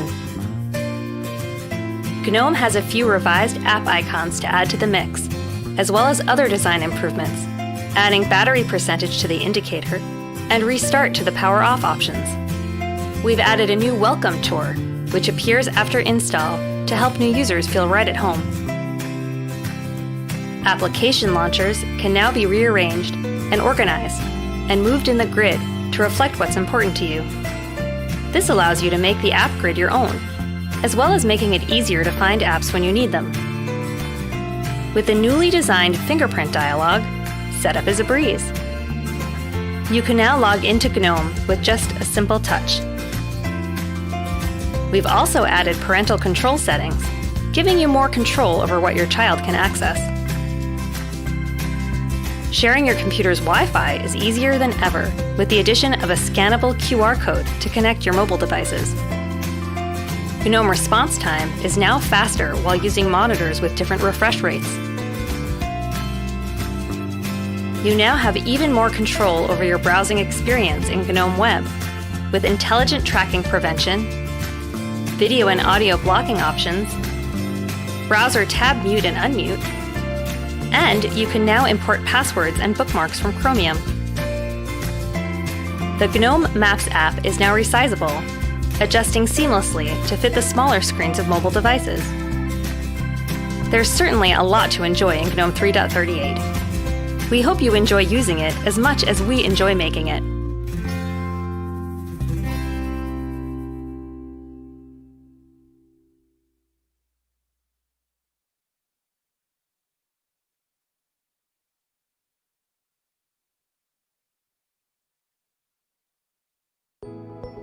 The landscape of software development is changing. Today's users expect applications that are always on and accessible everywhere. To keep up, centralized apps are shifting to distributed cloud services, built and run by teams all around the world. With all of this complexity, software teams need a DevOps solution that enables them to become faster and more efficient while staying secure and reliable. Luckily, there's GitLab, a complete DevOps platform delivered as a single application. Get powerful collaboration capabilities like agile planning, version control, and code review, multi-cloud CI/CD that enables you to deploy anywhere, and built-in security and monitoring right out of the box. GitLab makes you fast, so you can meet business demand and react to disruptions. GitLab makes you efficient, helping you improve productivity, reduce rework, and work from anywhere. All while helping you build and maintain trust as you reduce vulnerabilities, streamline auditing, and stay compliant.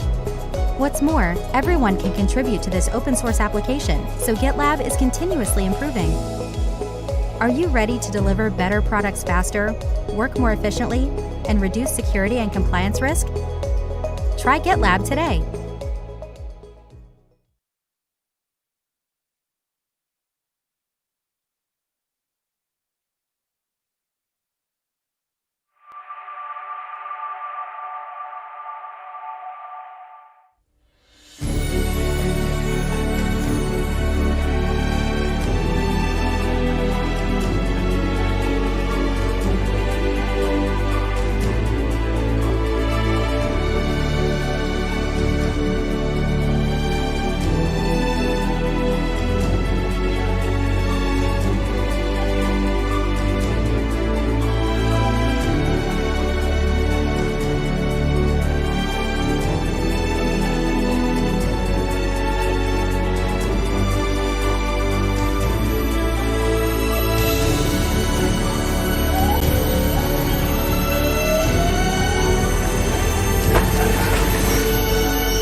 I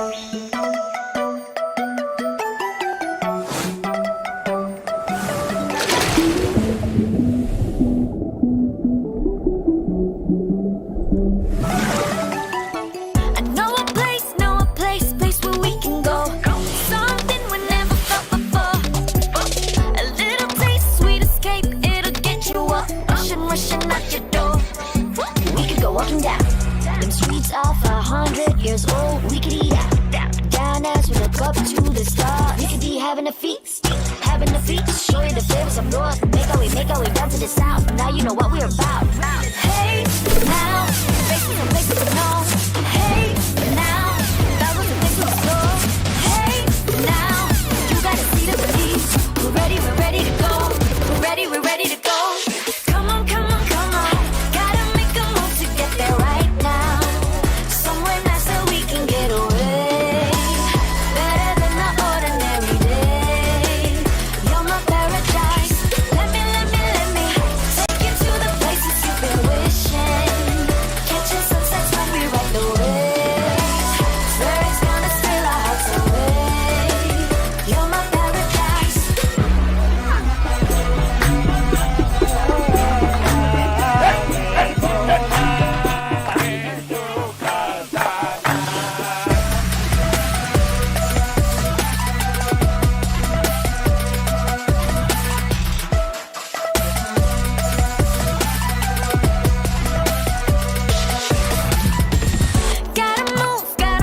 Gotta get you there.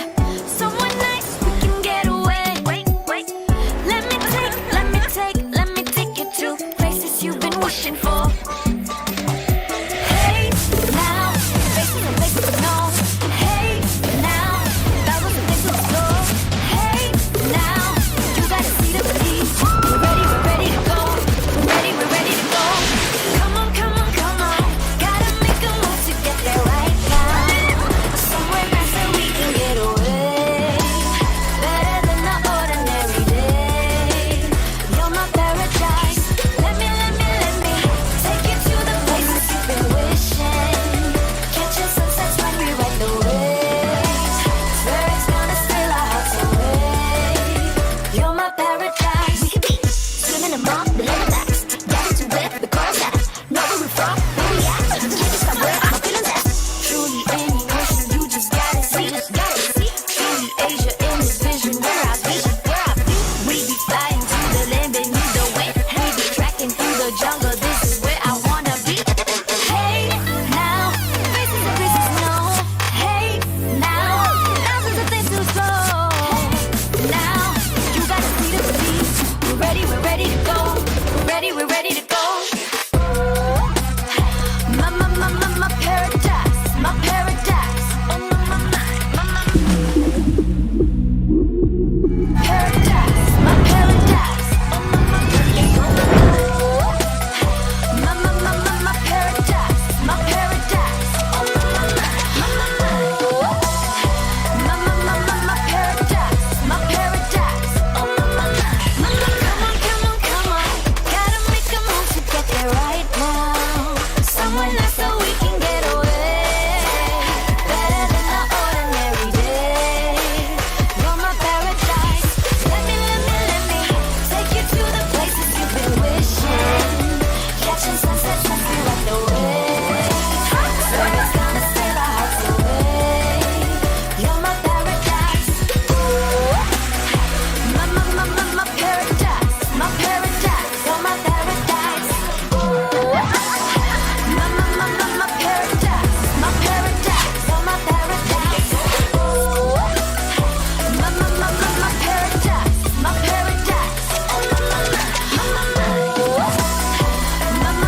my paradise. My paradise,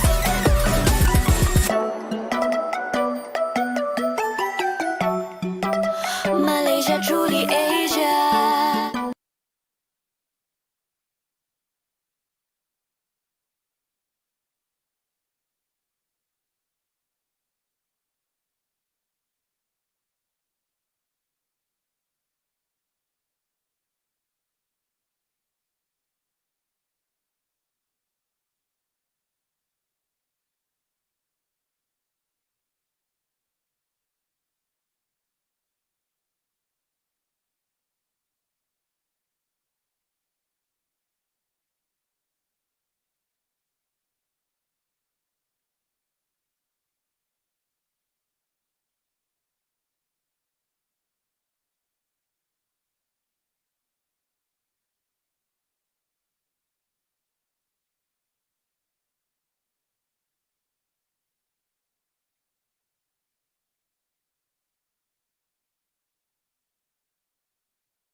Good day, Joydeep. So you ready now? So do you know how to upload your presentation slides?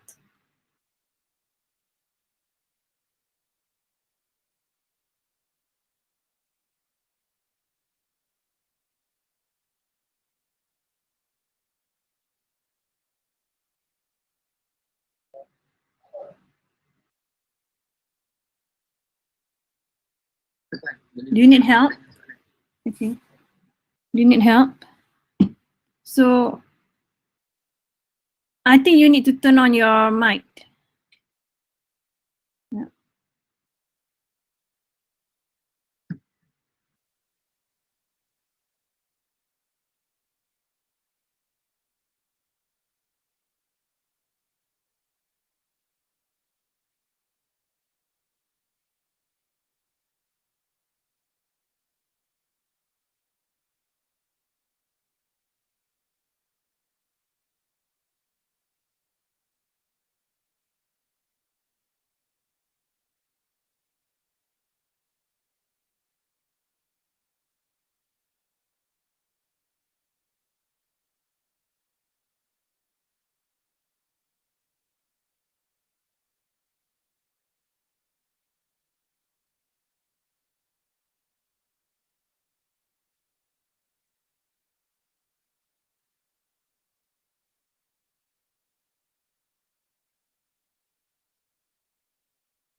Great. Can you turn on the mic? All right. So okay, our next presenter is Mr. Joydeep Sen Gupta. So he is an engineering student in Delhi, India, a FLOSS advocate, a Linux nerd, and a DevOps enthusiast. So I would like to welcome Mr. Joydeep to present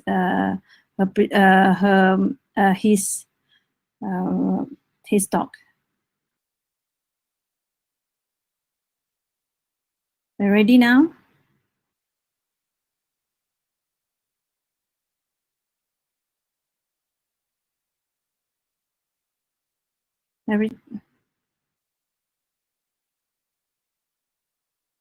Mr. Joydeep?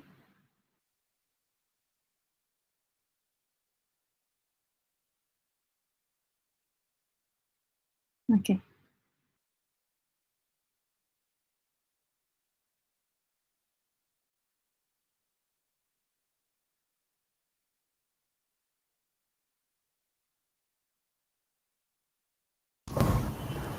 No. So yeah, I can start, right?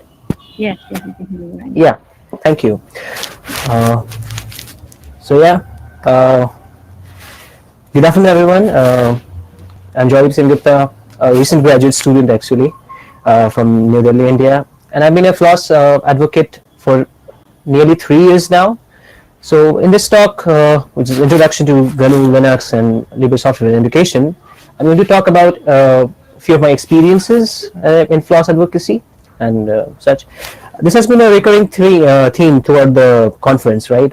And I'm so happy and glad to see that Linux and Libre software is being widely adopted through universities, high schools, etc. And it's fascinating to see, and hopefully I will be able to add something to that discussion. So yeah, brief overview what this talk is going to be about. So first of all, it's very beginner friendly, very introductory talk, and I'm just going to talk about the very basics of GNU Linux and Libre software. And if you're new and if you're wondering what Linux is, what this free software is, what this is all about, so I want to say, yeah, welcome to the world of free software. So I will be mainly emphasizing on 3 questions. I'll try to answer 3 questions here about GNU Linux and Libre software: the what, the how, and why. So with that, let's jump into it. Yeah. So let's start with the first things here, right? The free software. So the free software, well, what is free software? Well, it's easy, right? Anything that does not cost you is free software. Well, it's not that. Uh, Free software, in terms of software, means something that is respecting the freedom of the computer user. That is why interchangeably we generally prefer the term libre, right? Or freedom respecting software. So the free software movement was started by Richard Stallman in 1983. It was a social movement with the development of the GNU project. So what was GNU project basically? The GNU project was a collection of applications, libraries, which were all free software. But I'm throwing this word free software out a little too much. So what is exactly free software, right? And with yes, in 1985, the Free Software Foundation was founded. Recently, they celebrated 35 years of their existence. And it's great. So the free software consists of 4 basic principles. The principles are that you can run the software, irrespective of what is your use case, how you're running it, you can run it. The source code should be open, so henceforth you can study the software that you are using. Be distributed. Like I'm using a software and I'm finding it interesting, right? I can give it to my friend and say, hey, I've been trying this out. You can check it out too. It's good. I don't have to worry about some corporation looking at me or saying that you cannot share it or anything like that. And improve the software, of course. If I have the necessary skills, if I have the necessary knowledge, I am perfectly able to improve the software. And but yeah, so free software is available, right? But how do we enforce that the free software remains free software? It is done with the help of licenses. There are a lot of licenses that are available by the FSF, approved by the FSF, which categorize what free software is and what it stands for. I will not go into licenses because it's a little bit out of scope for the presentation, but you can definitely check it out. So now let's talk about the Linux kernel, right?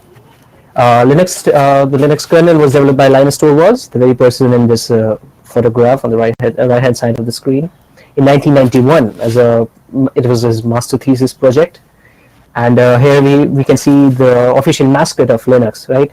The tux, or the penguin, as we know it. So now I have introduced a new term, right? Kernel. What is a kernel? So, like we talked about the GNU project, right? The GNU project is a collection of utilities. It needs a kernel to work along with it. What is a kernel? Kernel is basically a system that interacts between the hardware and the software components. It is responsible for CPU management, for device drivers, etc. So that is why we generally call it, club it together and call it GNU Linux, right?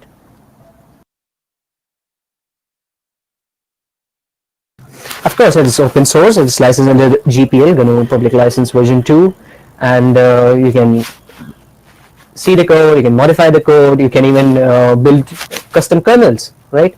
So yes, of course, it's in fact it's one of the biggest open source projects in the world.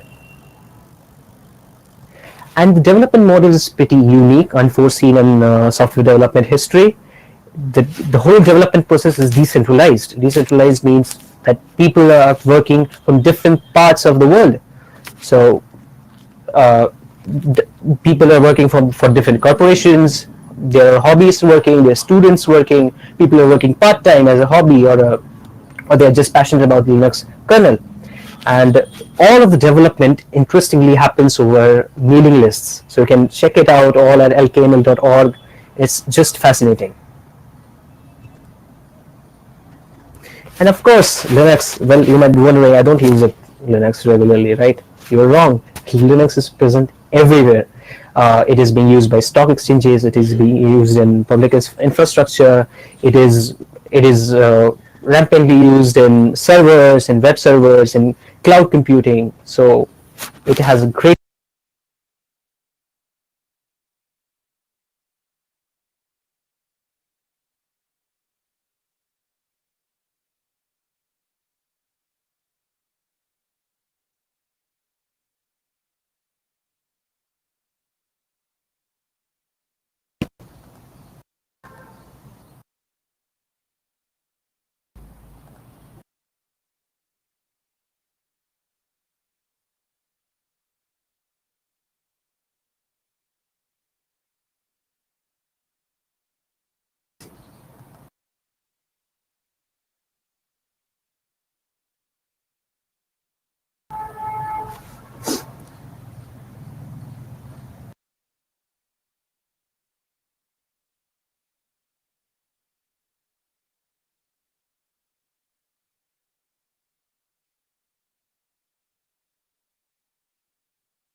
Yeah.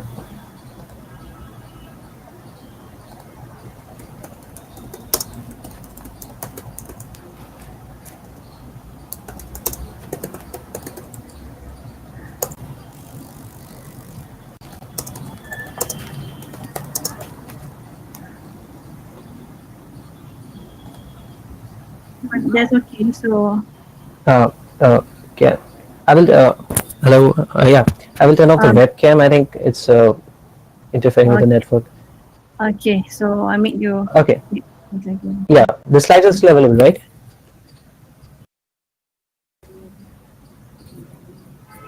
Yeah. Sorry about that. So yeah, so that was introduction to the Linux kernel. But hey, even if you have used Linux and even if you have used Linux, you might be wondering, well, I have never installed the kernel manually. Major point of interaction that you are know them as distros, right? And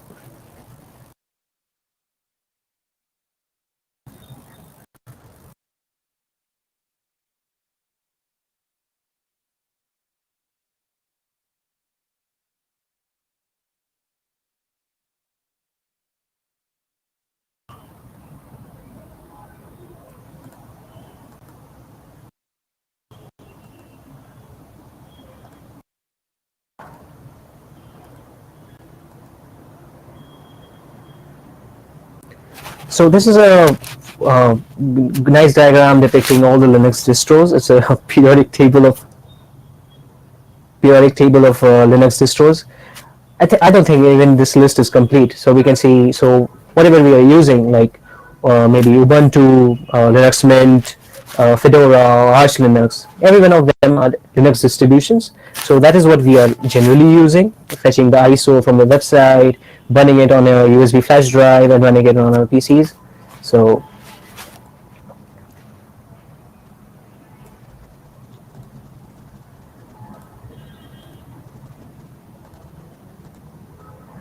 but since we have talked about point of interaction, we have to acknowledge desktop environments. So the desktop environments are the look and feel of your distribution. And of course, here's our friend GNOME, and we are all at GNOME Asia, right? Which is default on many distributions like Ubuntu, Fedora. This is the thing that you get out of the box. But surely that does not mean that you don't have options there, right? There are actually loads and loads of desktop environments out there. Some of them are very popular, like KDE, XFCE. You cannot see XFCE here, but it is out there. LXDE, and there are a plethora of options in desktop environments as well. And then there I should also mention window managers.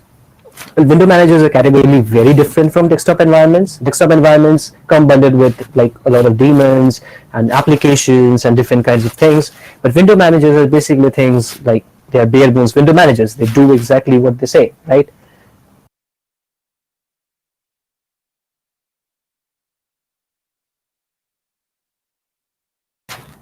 And yes, let's talk about GNOME, one of the most popular desktop environments out there. And of course, we are at GNOME Asia, so why not? So GNOME is very beginner friendly, very easy to use, very intuitive. It just if you're coming from a different operating system, it's a breeze to be using GNOME on your Linux distribution, right? That is why it is shipped as default in many of them. And within latest release, with the 3.38 GNOME version, we have a fantastic startup tool. I was testing this out on Fedora 33. It just is so awesome. If you're a beginner, if you're a new user, this gives you a guided tour of the menu, the accessibility options. It's just awesome.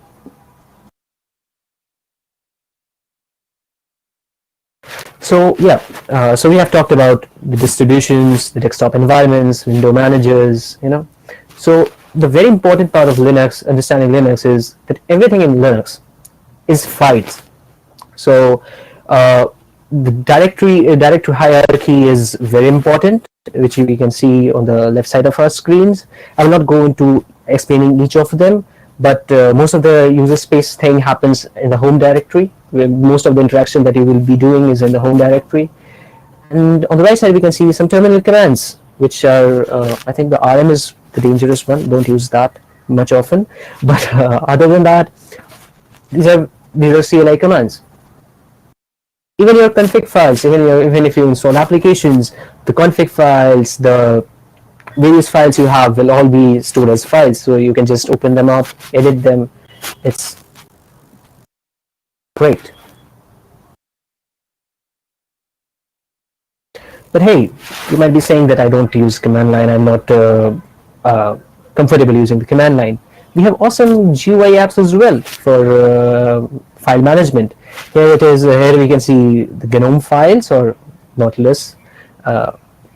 So yes, no reason for you not to try out. But so I think I've covered most of the how and what part of Linux and free software. But why is a good question that we as FLOSS advocates have to deal with, right? So number one thing is freedom. And freedom not only broadly in terms of the principles that we talked about earlier. Freedom in the sense that in academics, if I talk about academics, it is very important to nurture creativity among students, right? So until and unless we are all working in a team and I'm completing a particular task, the workflow that I choose to do, the workflow I choose to follow, should depend on me. And using Libre software, using GNU Linux gives you that freedom to explore your creativity, to customize it to your workflow. Like in the previous slides, we just saw that so many options we have, right?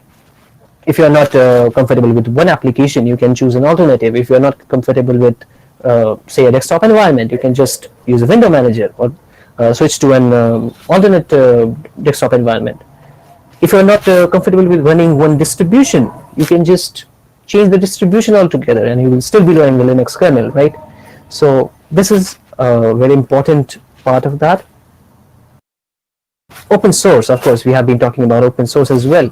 So the source code is freely available. You can, if you're from technical background, you can learn what your software is doing behind the scenes. You can learn about it, then you can modify it, you can contribute to it. So it's just great. Another important thing is the open standards and the open file formats. So say research and knowledge in academia especially should be freely available, right? I think we all can agree to that. And the importance of using open standards is that the research you do, the files you store, the files you archive are available forever. Say if I use a closed standard, a proprietary software for writing my papers, for instance, I am solely dependent on that single piece of software that can render that particular paper. I am solely dependent on that one corporation, one bunch of people who are maintaining that standard, maintaining that proprietary piece of software. So down the line, say that company ceases to exist, right?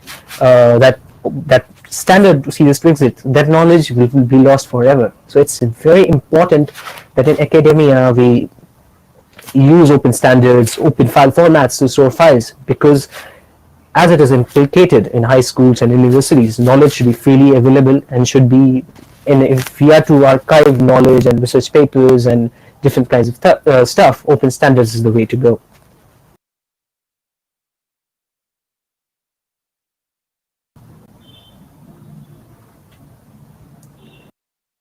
Another important part of using Libre software and Linux is that you are not bound to a service, not bound to some service terms and conditions which may change over time. Like we have seen that many of proprietary software like the Office 365, and even there are plans to make the Windows 10 operating system as a service. Well, as we have seen this year, you never know what happens, what the future holds for you. So you're not bogged down by the terms and conditions of a particular corporation, of particular company. that what they may decide to do with the software, with the tools that you are so accustomed to use. And when you are using LibreOffice software, those are your tools, right? You can adapt them, you can change them according to your circumstances.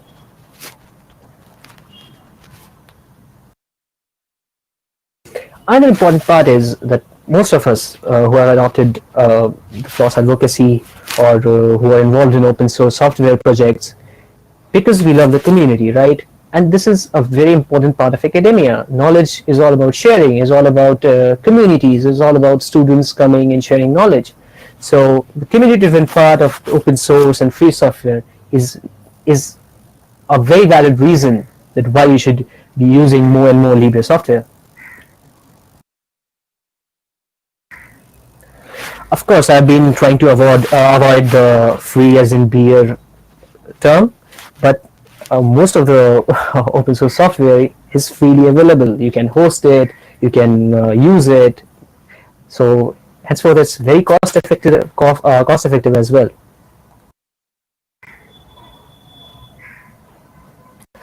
And yes, open source projects, there are so many volunteers involved, so many testing that happens before releases. So most of the time, it just works out of the box.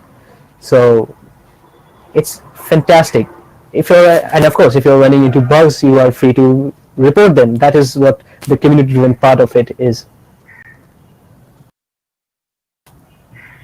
Well, this one, easy to administer, and I put that in quotes because I want to share a short story about that.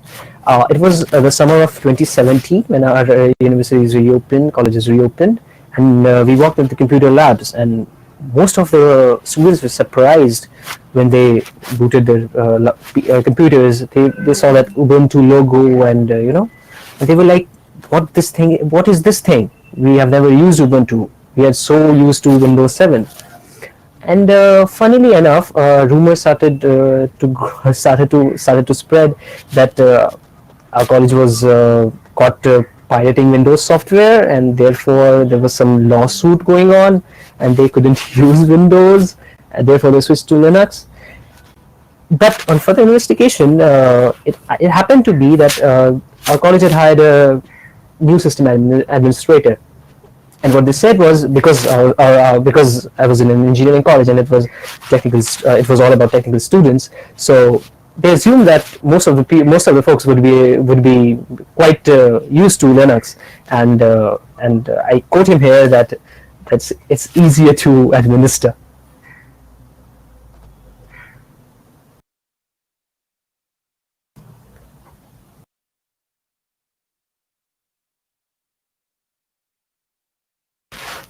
So yeah, so we have answered the why part. So now if you're looking for some Libre software that can be used in education, here are some. I will not go into each of one of them deeply, but yeah. LaTeX. LaTeX is a document writing format which is extensively used in writing research papers, but but in undergraduate programs or high schools, we don't see a lot of it being used. It would be nice if universities or even high schools adopt this. There's a learning curve, of course, but it's a great piece of software. R is a statistical computing tool, which is also extensively used in statistical computing, of course. But if I never heard about it, definitely check it out. GIMP. GIMP is a project we are most probably all familiar with. This is a wonderful tool for graphic designers, wonderful tool for artists, and they just celebrated 25 years of existence. So yeah, that project is awesome. Scilab is a mathematical calculation software tool. I have personally been using, as an electrical engineer, I've been personally using this piece of software quite extensively. It's heavily used in like digital signals and signal and system representations. So it's another great piece of open source free software out there. Jupyter. Project Jupyter has Jupyter Labs and Jupyter Notebooks. It's generally used for code sharing and code collaboration. It's another great tool, and it is extensively used by data scientists. But if you never heard about it, yes, it's awesome. And LibreOffice, of course, one of the greatest open source and free document suites out there. You can easily replace all of your Windows 365 Office suite with LibreOffice. It just works great. They also celebrated, I think, 10 years of existence, 10th anniversary.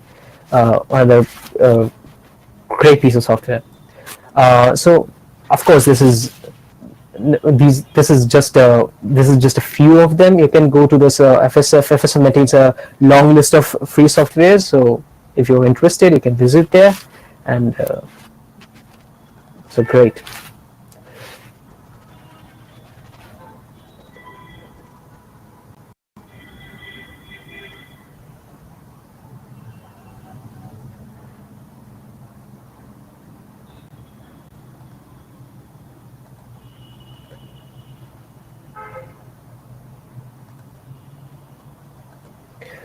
So yeah, but I will try to emphasize on two major projects here, two open source projects, and these are tools for the new normal, right? Since we are not going to the university anymore, at least for the time being, and the new normal is remote working, remote education. I want to highlight two open source softwares here. The first one is, of course, Nextcloud. Nextcloud, it is also open source software, AGPL3. It is licensed on AGPL3. It's basically a cloud storage file hosting service. There is much more than that, highly extensible. Some of that you can see that in this screenshot, and it's available cross-platform.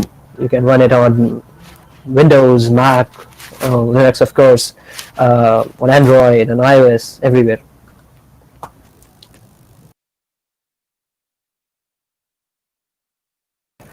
And what do you need to host a server, right? These are some to host Nextcloud, right? It seems intimidating, it seems scary, but again, open source to the rescue. You need a web server.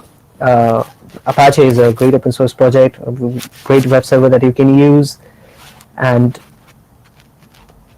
a database. MariaDB is another open source project that you can use. Or else, if there's this seems tough, you can always run it in a container. We have another open source project, Docker. Generally, it's this command docker run flag D, flag P, 8080, 80 Nextcloud. But yes, always check the docs before running any commands.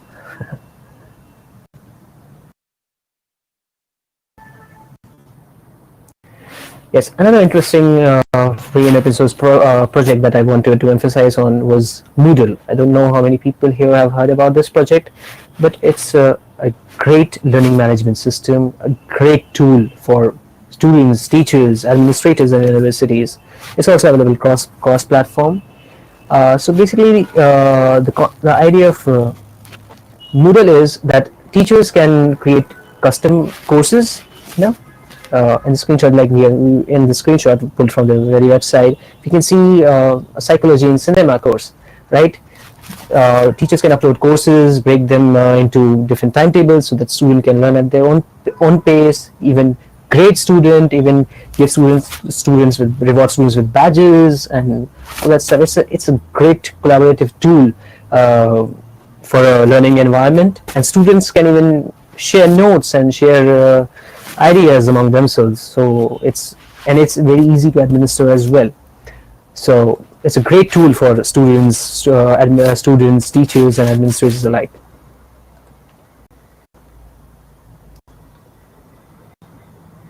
Here's another one from Moodle. Yeah. This is a. I hope that you can fill up the presentation because we need to spend some time for Q&A. Thank you. Yeah, I'm just on the final slide. Here we can see the grading system, which is also intuitive, so it's a very friendly tool for teachers as well. So that's about it. If you have any questions, if you want to talk more about this topic, you can, of course, reach out to me, and I think we also have some time for questions. And sorry about the technical difficulties in the middle of the presentation. So thank you for having me. Thank you for listening. Thank you, Joydeep. That's a very nice presentation. So I think we have one question in the chat notes. Let us see. So can you see? Yeah. Sure. I don't see any advantage. Frequent pilot I can. It's also resist. I don't see any advantage transfer using full Linux system. Take on that. Not to mention the feature. Yes. I don't have a particular great knowledge about these stuff in particular, but I understand the question, right?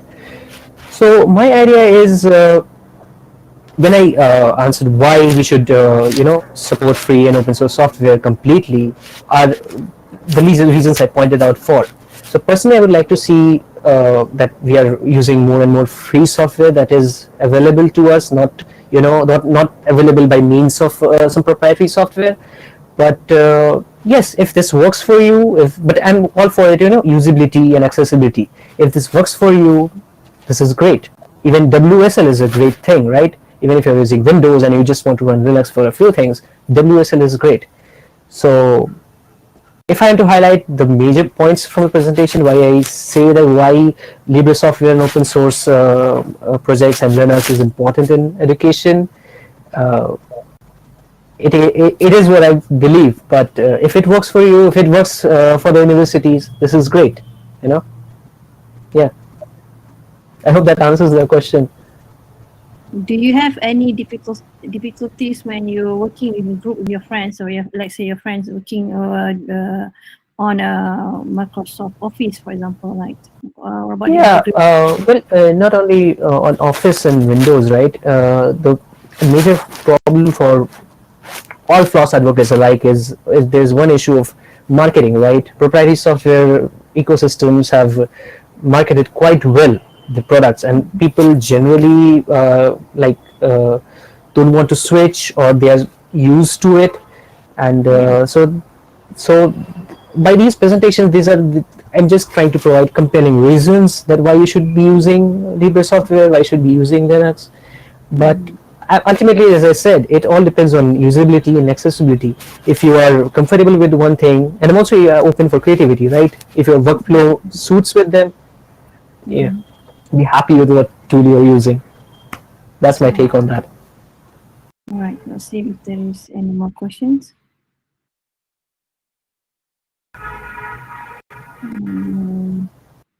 I think we don't have a question anymore.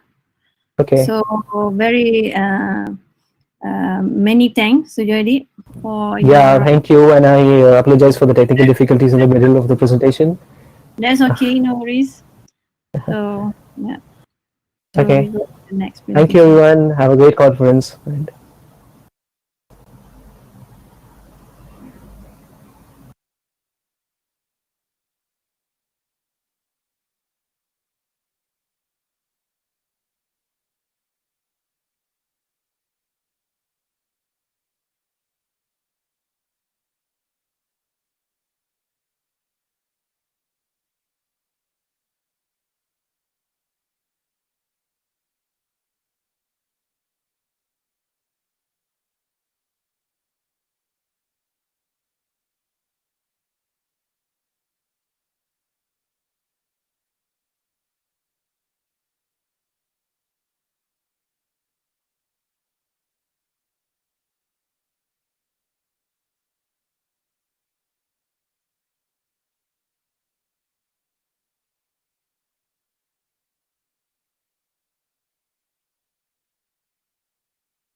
Hello, can you hear me?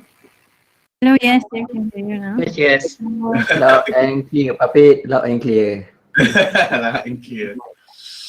Okay, so let me first introduce the speaker. So Mr. Muhammad Hafiz Ismail is a senior lecturer in a local university in Malaysia. So the author so the speaker has 15 years experience in using open source software platform and has contributed to the OSS community as a tech writer in 2010. So he's going to talk on leveraging open source tools for distance learning during pandemic seasons. So I would like to welcome Mr. Mr. Muhammad Hafiz. Okay, very good afternoon to all attendants. Okay, for today's presentation, I'd like to share this more on sharing experience during my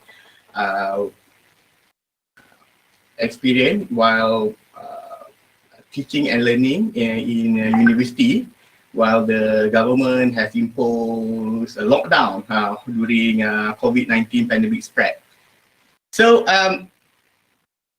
right, okay, first I want to introduce myself. Okay, I'm an educator. Okay, I work for a branch campus in a local university. So, I'm going to share my experience in leveraging open source tools during the pandemic season. So, right, I go straight into it. So this is the real motivation for my presentation. So our branch campus or our university is just like any other company. So we have to wait for the budget to come in, and then we have to buy in the software, and then we have to requisite or refine software in order to perform our business. Our core business, that is teaching and learning. So the COVID-19 pandemic have driven our innovation into more, okay, to a new area. So this is very challenging for us. Okay. Okay, as an introduction, to curb the COVID-19 pandemic from further spreading uncontrollably, the government has instituted movement control order, whereas everybody have to stay at home. So they cannot go to work, and students all have to return back to their home. All teaching and learning activities or core business have to be stopped.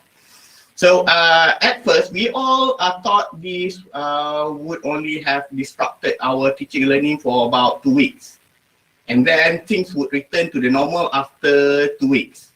But as it shows that after week after weeks, the movement control order keep being extended. So the government keep extending the movement control order. We have all to stay at home, and then the teaching and learning activities cannot be continued, and then it will continue be disrupted until the Malaysian government and the ministry have decided to switch the face-to-face content delivery or the physical class content delivery to a digital content delivery.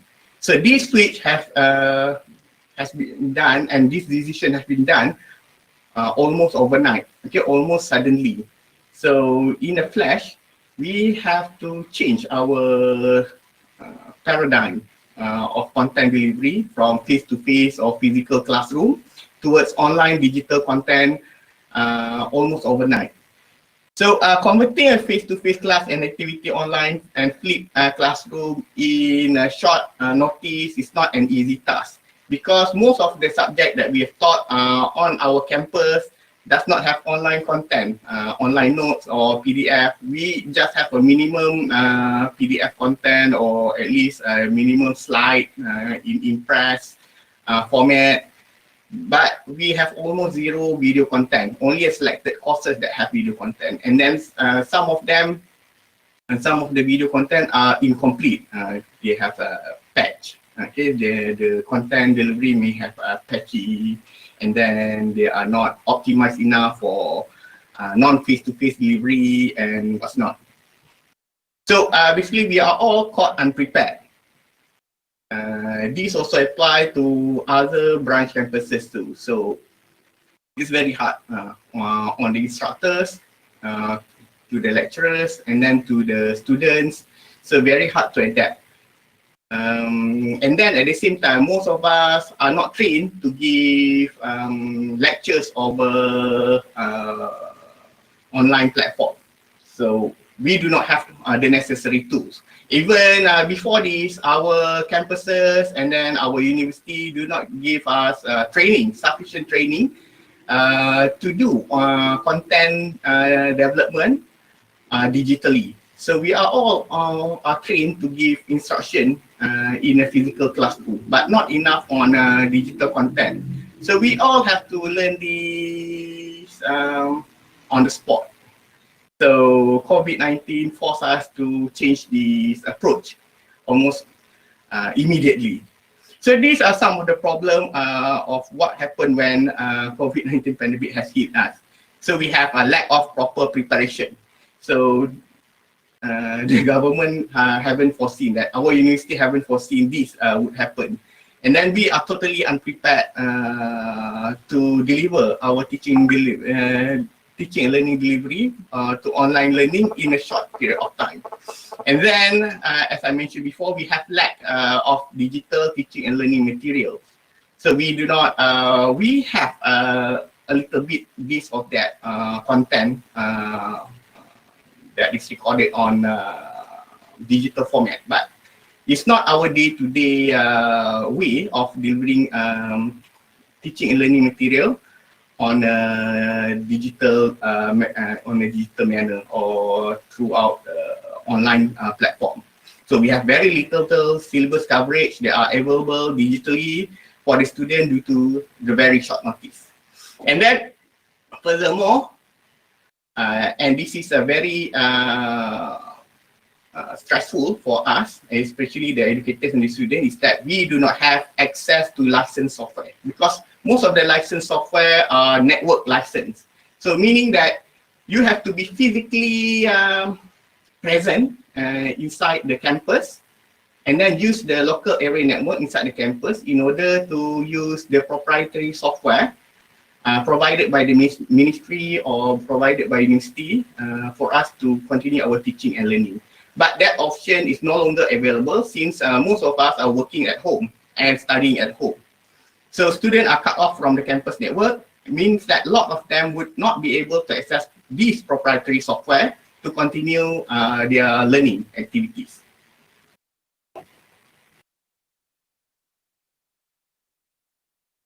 So another challenge is that we are just a branch campuses. We are publicly funded university. So anything that we must do or acquire or we must purchase must go through a rigorous committee. And then what I'm going to say, it involves a lot of paperwork, delays, and then bureaucracy just to get the funding to acquire a new software or new hardware for us to deliver online content. And then and nobody expected this to happen. So, but however, the instructions are clear. We have to finish up our teaching and learning material for the semester within 16 weeks. So from the March, we have movement control order up until today. So we have already delivered a full semester worth of teaching and learning. So we have to work it quickly within the allotted time. So this is our real challenges. So getting proprietary software is out of the question. So this is because of the aforementioned budgeting, and then we also have problem in the paperwork. So we need to address the problem quickly. That is the content delivery. We need to teach our students, and then we need to deliver the content so that most of the students can graduate on time, even in the face of challenging situation with COVID-19. So therefore, one of the primary concern that we have to address video lecture and content creation. So video lecture is important to replace face-to-face lectures. So students expect in-depth explanation and nuances which can be gleaned from dry reading of the notes or dry reading of the slides. We have PowerPoint or Impress slides distributed to the student, but this cannot replace instructor, okay, telling them all explaining them all the nuances of learning, and then while this thing can be gleaned from face-to-face teaching or physical teaching, we have to convert it into a video learning. So some topics are subject to interpretation, especially on mathematical and AI subject. You have to show how to solve this in real time, like we have to write all the formula, explain how to solve a mathematical problem. And then we also have to face the challenges of creating up to 20 to 24 hours of worth of lecture content that need to be delivered digitally without prior training or prior preparation from software.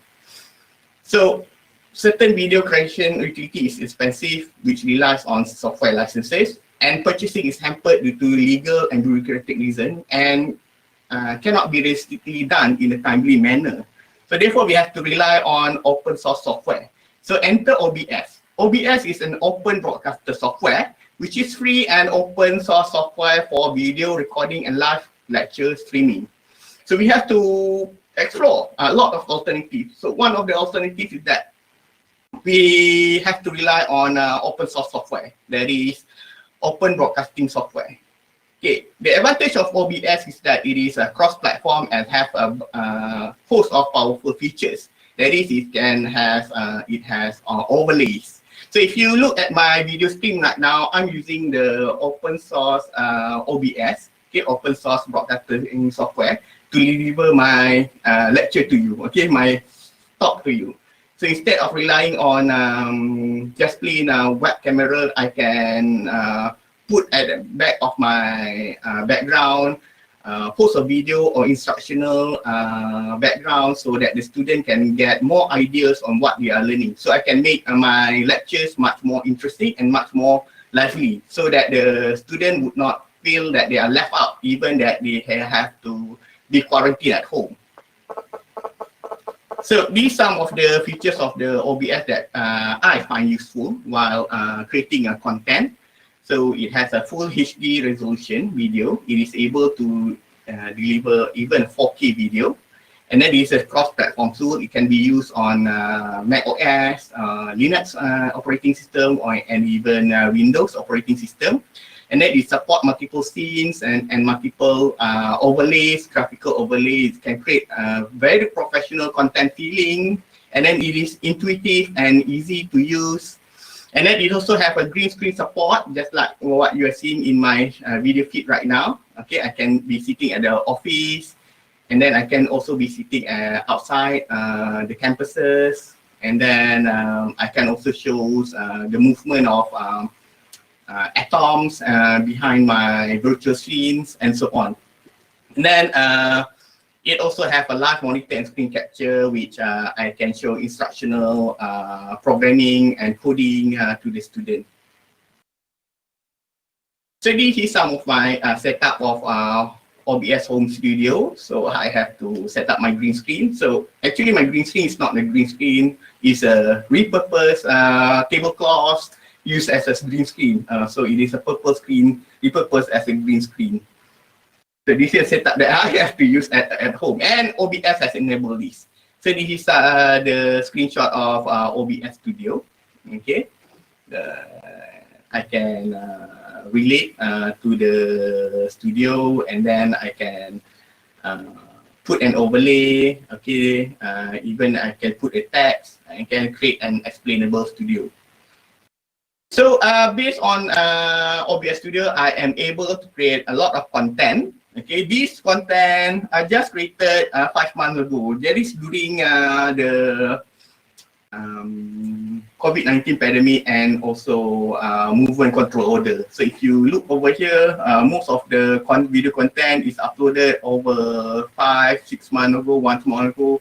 And then I'm able to deliver all of this content, video content, within the required time. And then from the feedback of the student, they are mostly satisfied with the output of my content delivery. So this is some of the instructional video that I created with OBS. So I can show programming instruction, been created within a timely manner. Okay, this is some of the sample video content also created professionally with OBS. So I've been leveraging open source software platform. So and then for the e-learning platform, of course, we need a platform for content delivery. So we have several candidates to consider, which is some of it, okay, even suggested by our university. But we found it very limiting, especially the in-house e-learning platform that is developed by our university, because nobody expect the COVID-19 pandemic and also the movement control order. So the e-learning platform developed by our university is suddenly overwhelmed by traffic, and our university is not capable of handling a lot of traffic because it is not the traffic is out of the usual. And then we also have we also found that most of our social media platform has weaknesses while delivering content, okay, teaching and learning content, because it missing certain features that are useful, especially on assessment. Okay, grading, assessment. These are missing from the usual social media content management system. And then also Google Classroom also lacks crucial features, especially the rubric for measuring student performance and what's not. So therefore, we have to use Moodle. So Moodle LMS or Learning Management System was set up in our branch campuses to ensure the availability of stable LMS for students during pandemic season. So back during the March semester, the centralized in-house learning management system that our university has developed has trouble coping with the sudden traffic surge. So because everybody from branch campuses have to access the centralized server, so we are having trouble getting through the LMS. So therefore, we at the branch campuses set up our own server and install Moodle LMS to divert, okay, some of the traffic to our branch campuses, so that it won't be overwhelmed, the LMS won't be overwhelmed. So Moodle LMS is fully featured. It support badges and progress tracking. So this is most useful features. And then it also support virtual scheme of work. So the lecturer can plan the lecture and content delivery by weekly basis. So we have 14 weeks in the semester, and then Moodle can automatically detect and manage the weekly learning activities. And most importantly, it support database import of student profile and data from our own university database. So students won't have to create their, won't have to register and create their account at the Moodle LMS. They only have to log in, and then the account has been pre-created for them, because all of the data has been exported and has been imported from the university. So this is a screenshot of the LMS. So this is back in March during the first MCO. And then this is also a Moodle LMS that we have already set up. Okay, as I mentioned, is that statistical and AI package that is artificial intelligence. So statistical AI package that provided from the university are unaccessible from the student home because they use a proprietary software. So most of the software packages require network license, which is unattainable by the student because they are studying at home. So these network license are only granted when the students are present in the campus, which is not possible for the student because due to the MCO. So our subject that are affected by this statistical and AI package unavailability are data sciences and also fundamental of artificial intelligence, which rely on certain proprietary software. So as an alternative, we have to seek out other software. Okay, luckily the open source software that are available to replace that particular proprietary software is RStudio and Weka. So RStudio enables uninterrupted teaching and learning of statistical packages. And then it's also enable the teaching and learning of fundamental artificial intelligence. So we can perform a lot of artificial intelligence teaching and learning using RStudio. It is very intuitive, easy to use, and then it also have a powerful toolbox that can also enable students to learn about basic AI algorithm. Okay, such as decision tree, naive Bayesian, or even image recognition or neural network, and then performing time series analysis, which is required by the syllabus. And then we also have Weka, screenshot, sample of Weka, and then RStudio screenshot. And then Weka also enables students to learn to build decision tree model, and also enable students to integrate their naive Bayesian classifier in their Java application and their final year project.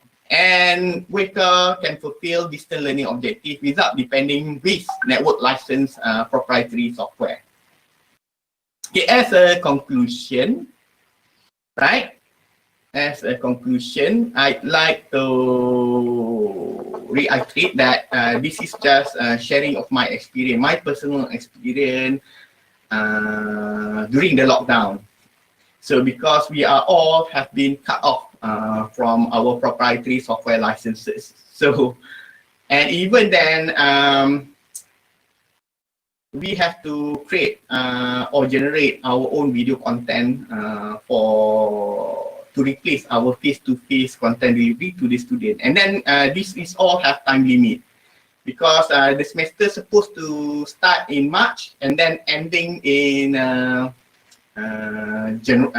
June. So everything has to be timed properly so that teaching and learning shouldn't be interrupted. But at the same time, we have trouble in adapting from face-to-face teaching and learning methodology or physical teaching inside the classroom towards video, presenting it inside the video. And then we also cannot use proprietary software that have been licensed to us because of the restriction of network licenses, where we have to be present in the campus.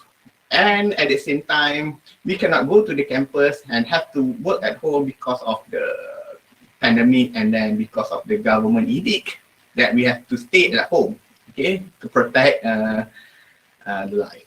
So, and then based on our estimation, by using or by leveraging open source software, we have saved more than 60,000 ringgit for content delivery, just in our group of educators and lecturers.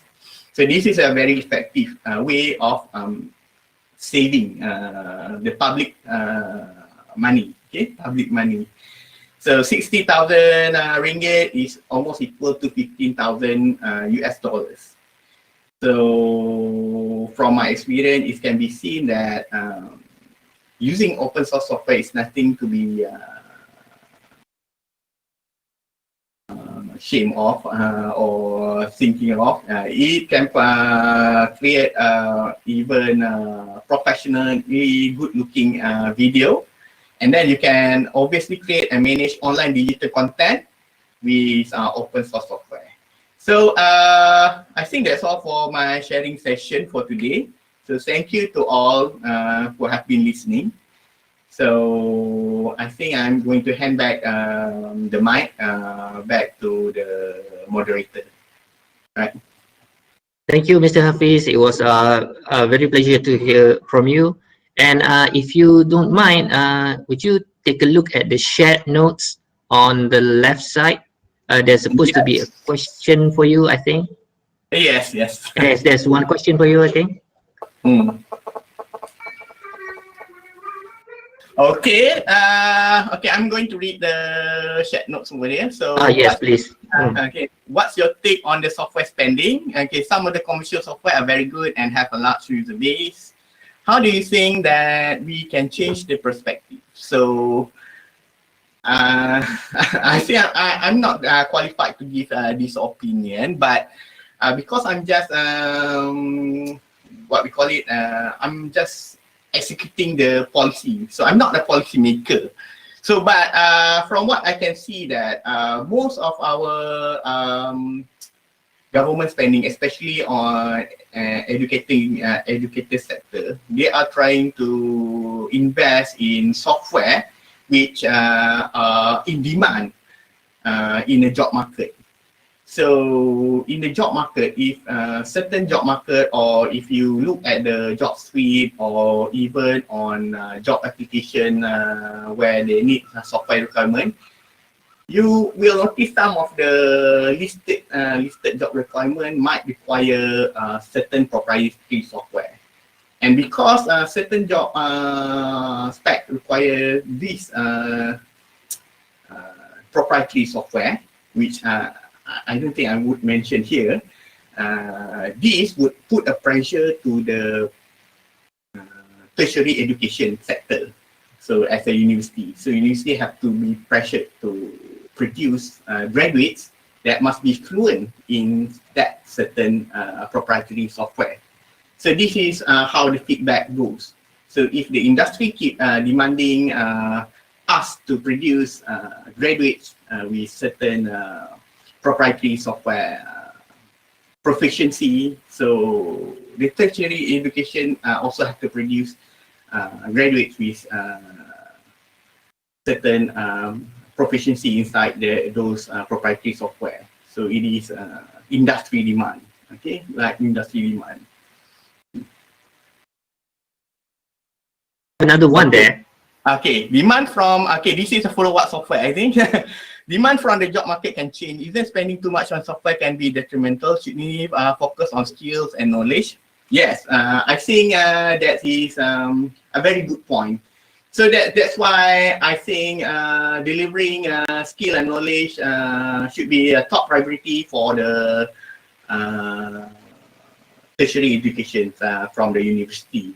So if you look at my presentation, I mostly focus on delivering skills, okay, hard skills on how to do certain programming or certain development of certain software, which is might be useful in the job market. So, but on the policymaker side, that is a different story. On the policymaker side, that is a different story. Okay, is there any more questions from the audience, the participant? We still have time.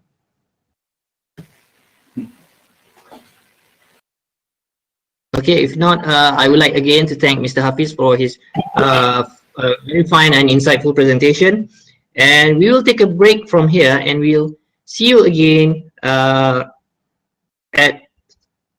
6:45 local time. So it's about an hour break, and I'll see you there again. Okay, again, thank you, Mr. Hafiz. Bye.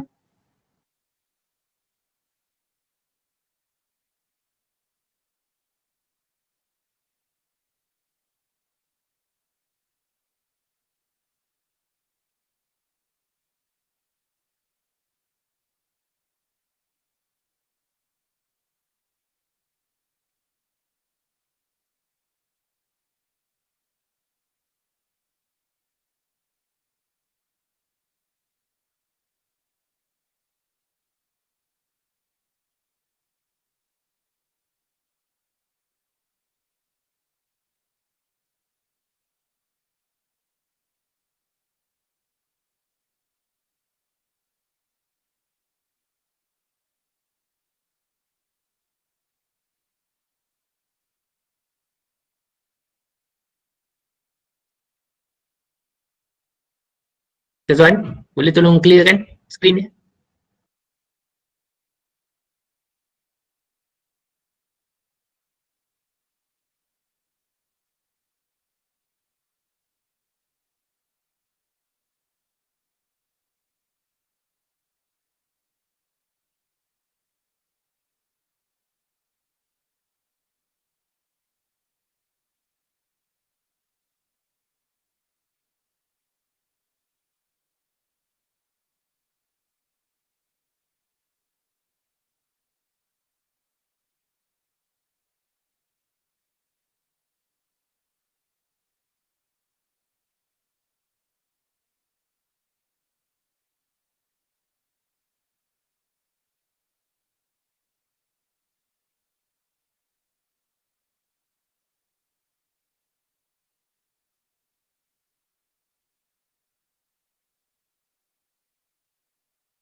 With GitLab, you'll have an experience that you can never get, no matter how well you integrate them.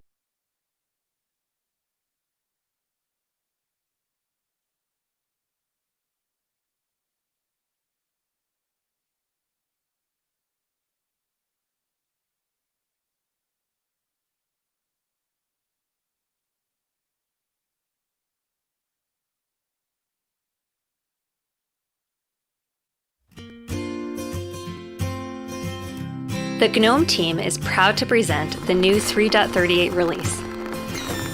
This version increases performance and stability, as well as a host of new features for security, convenience, and fun. GNOME has a few revised app icons to add to the mix, as well as other design improvements, adding battery percentage to the indicator and restart to the power off options. We've added a new welcome tour, which appears after install to help new users feel right at home.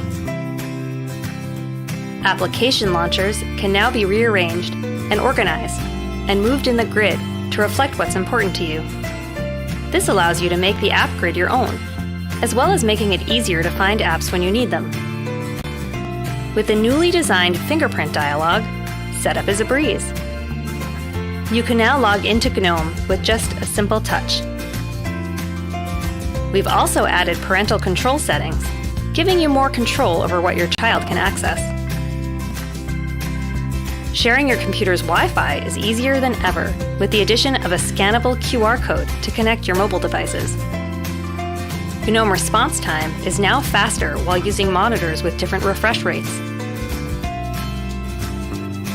You now have even more control over your browsing experience in GNOME Web with intelligent tracking prevention, video and audio blocking options, browser tab mute and unmute, and you can now import passwords and bookmarks from Chromium. The GNOME Maps app is now resizable, adjusting seamlessly to fit the smaller screens of mobile devices.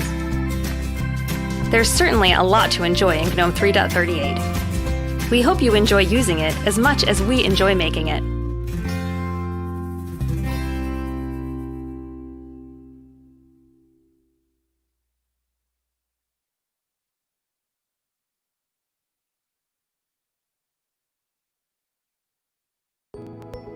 The landscape of software development is changing.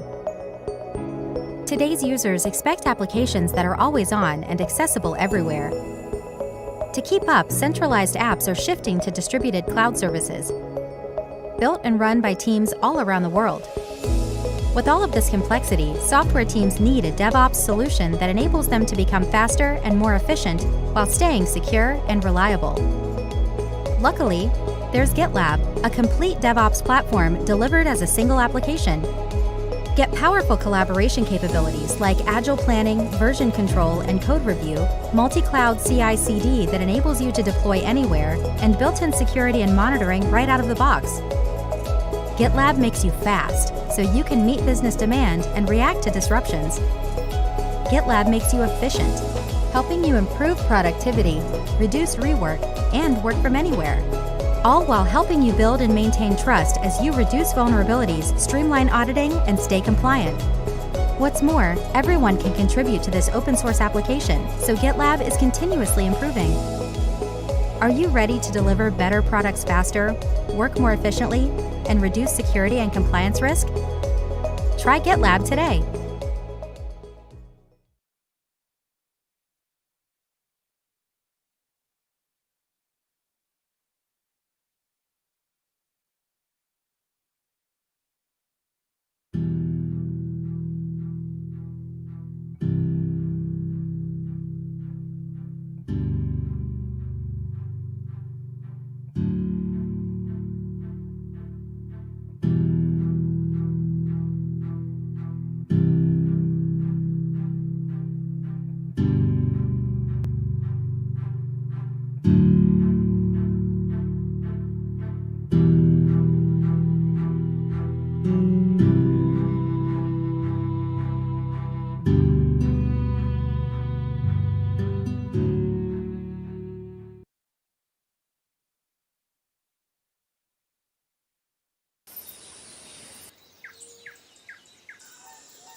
Streets are 100 years old. We could eat out. Down as we look up to the stars. We could be having a feast. Having a feast. Show you the flavors of north. Make our way down to the south. Now you know what we're about. Hey, now. Places and places to know. Hey, now. That was the place to explore. Hey, now. You gotta see the belief. We're ready to go. We're ready to go. Come on, come on, come on. Gotta make a move to get there right now. Somewhere nice that we can get away. Better than the ordinary day. You're my paradise. Let me take you to the places you've been waiting.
GitLab is a single application that covers the entire DevOps lifecycle.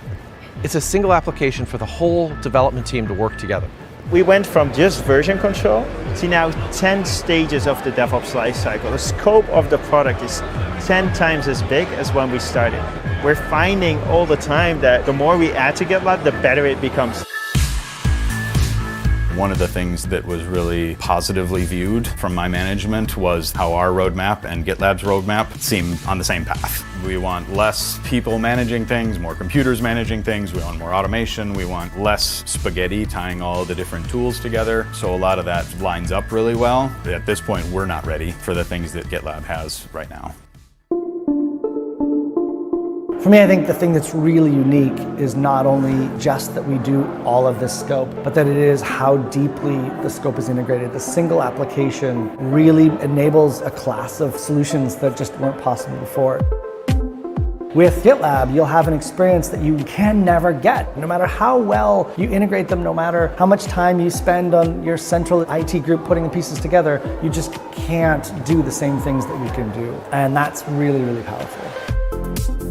We tried and tested tools. We were looking for a tool set, but unfortunately nothing at that stage was mature enough to actually take us forward. So we kind of looked at how we could improve our current tool chain, and that's where GitLab fitted right in. Basically, new users that are using GitLab don't need much experience using it. It's really easy to enable them straight off the bat from a different company and just get them rolling. I don't like to predict the future too much, but I do know the directions we're going. Bringing more people involved in the software development lifecycle, getting more complete, where it makes sense, not just to arbitrarily get more people in, but where it adds value. Some great things pop out when you do a single application that covers this whole space. DevOps is still in its early stages, and we've seen all the individual tools in the DevOps lifecycle, and now is a time to take that and build something bigger. Not just hopping from tool to tool, but having an integrated tool for that whole lifecycle. If we get there, we can be a very enduring software company that will change how people collaborate. Our mission is everyone can contribute. We want everyone to contribute to digital products, to GitLab as a software product, but we also want everyone to contribute to our organization. I'm very happy when I see the merge request coming that changes something in the company that's not from a team member. It's from someone that follows us, that cares about us, and wants to improve something in our organization. It's not just us that's building GitLab. Over 2,000 contributors have contributed to our solution. This is an open source movement that is happening and it's changing the way we develop software. It's exciting.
The GNOME team is proud to present the new 3.38 release.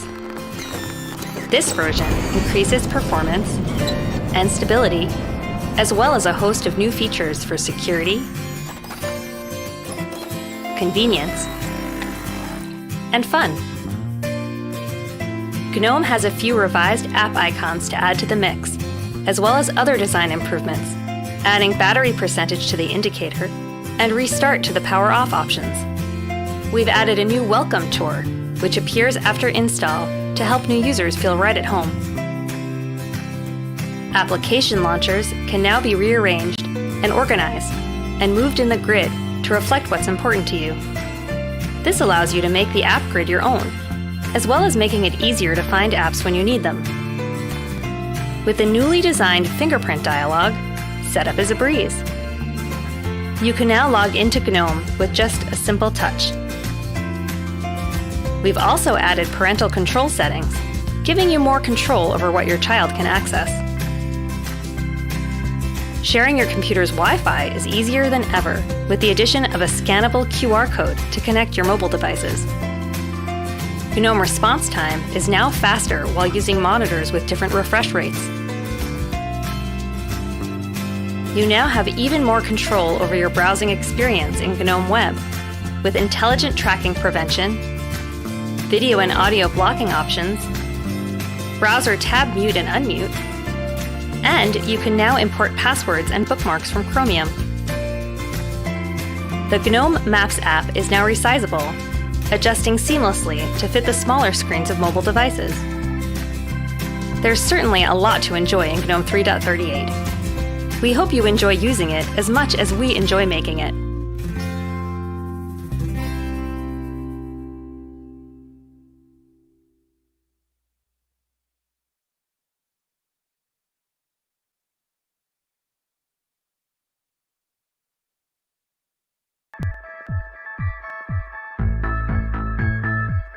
GitLab is a single application that covers the entire DevOps lifecycle. It's a single application for the whole development team to work together.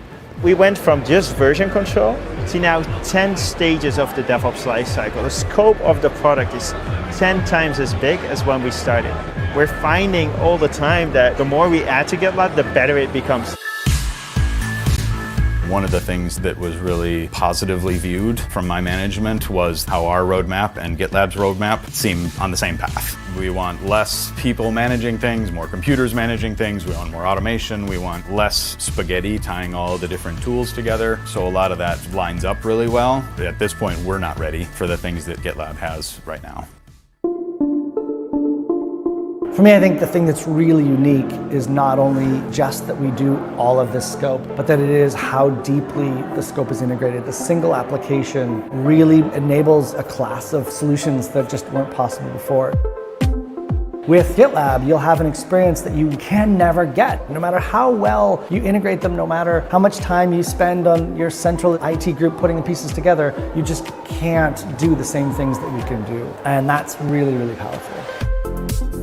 We tried and tested tools, really looking for a tool set, but unfortunately nothing at that stage was mature enough to actually take us forward. So we kind of looked at how we could improve our current tool chain, and that's where GitLab fitted right in. Basically, new users that are using GitLab don't need much experience using it. It's really easy to enable them straight off the bat from a different company and just get them rolling.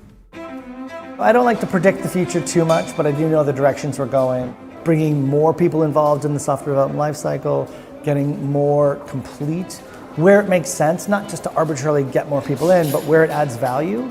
Some great things pop out when you do a single application that covers this whole space. DevOps is still in its early stages, and we've seen all the individual tools in the DevOps lifecycle, and now is a time to take that and build something bigger. Not just hopping from tool to tool, but having an integrated tool for that whole lifecycle. If we get there, we can be a very enduring software company that will change how people collaborate. Our mission is everyone can contribute. We want everyone to contribute to digital products, to GitLab as a software product, but we also want everyone to contribute to our organization. I'm very happy when I see the merge request coming that changes something in the company that's not from a team member. It's from someone that follows us, that cares about us, and wants to improve something in our organization. It's not just us that's building GitLab. Over 2,000 contributors have contributed to our solution. This is an open source movement that is happening and it's changing the way we develop software. It's exciting.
I know a place where we can go.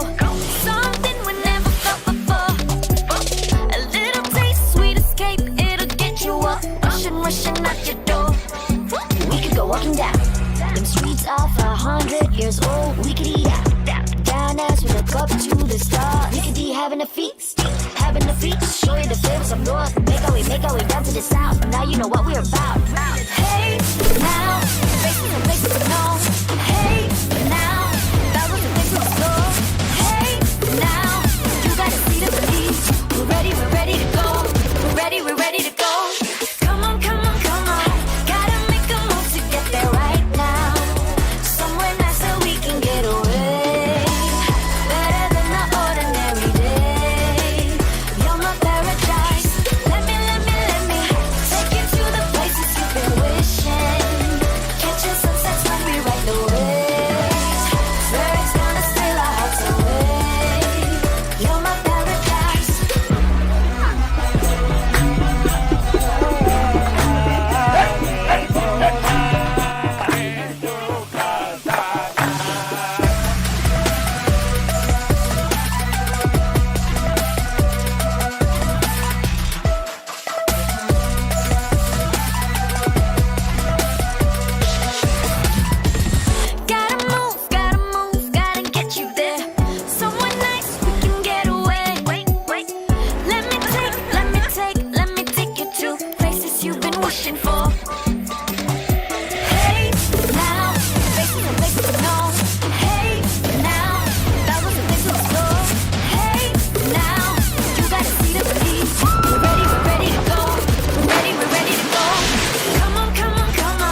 The GNOME team is proud to present the new 3.38 release. This version increases performance and stability, as well as a host of new features for security, convenience, and fun. GNOME has a few revised app icons to add to the mix, as well as other design improvements, adding battery percentage to the indicator and restart to the power off options. We've added a new welcome tour, which appears after install to help new users feel right at home. Application launchers can now be rearranged and organized and moved in the grid to reflect what's important to you. This allows you to make the app grid your own, as well as making it easier to find apps when you need them. With the newly designed fingerprint dialog, setup is a breeze. You can now log into GNOME with just a simple touch. We've also added parental control settings, giving you more control over what your child can access. Sharing your computer's Wi-Fi is easier than ever with the addition of a scannable QR code to connect your mobile devices. GNOME response time is now faster while using monitors with different refresh rates. You now have even more control over your browsing experience in GNOME Web with intelligent tracking prevention, video and audio blocking options, browser tab mute and unmute, and you can now import passwords and bookmarks from Chromium. The GNOME Maps app is now resizable, adjusting seamlessly to fit the smaller screens of mobile devices. There's certainly a lot to enjoy in GNOME 3.38. We hope you enjoy using it as much as we enjoy making it.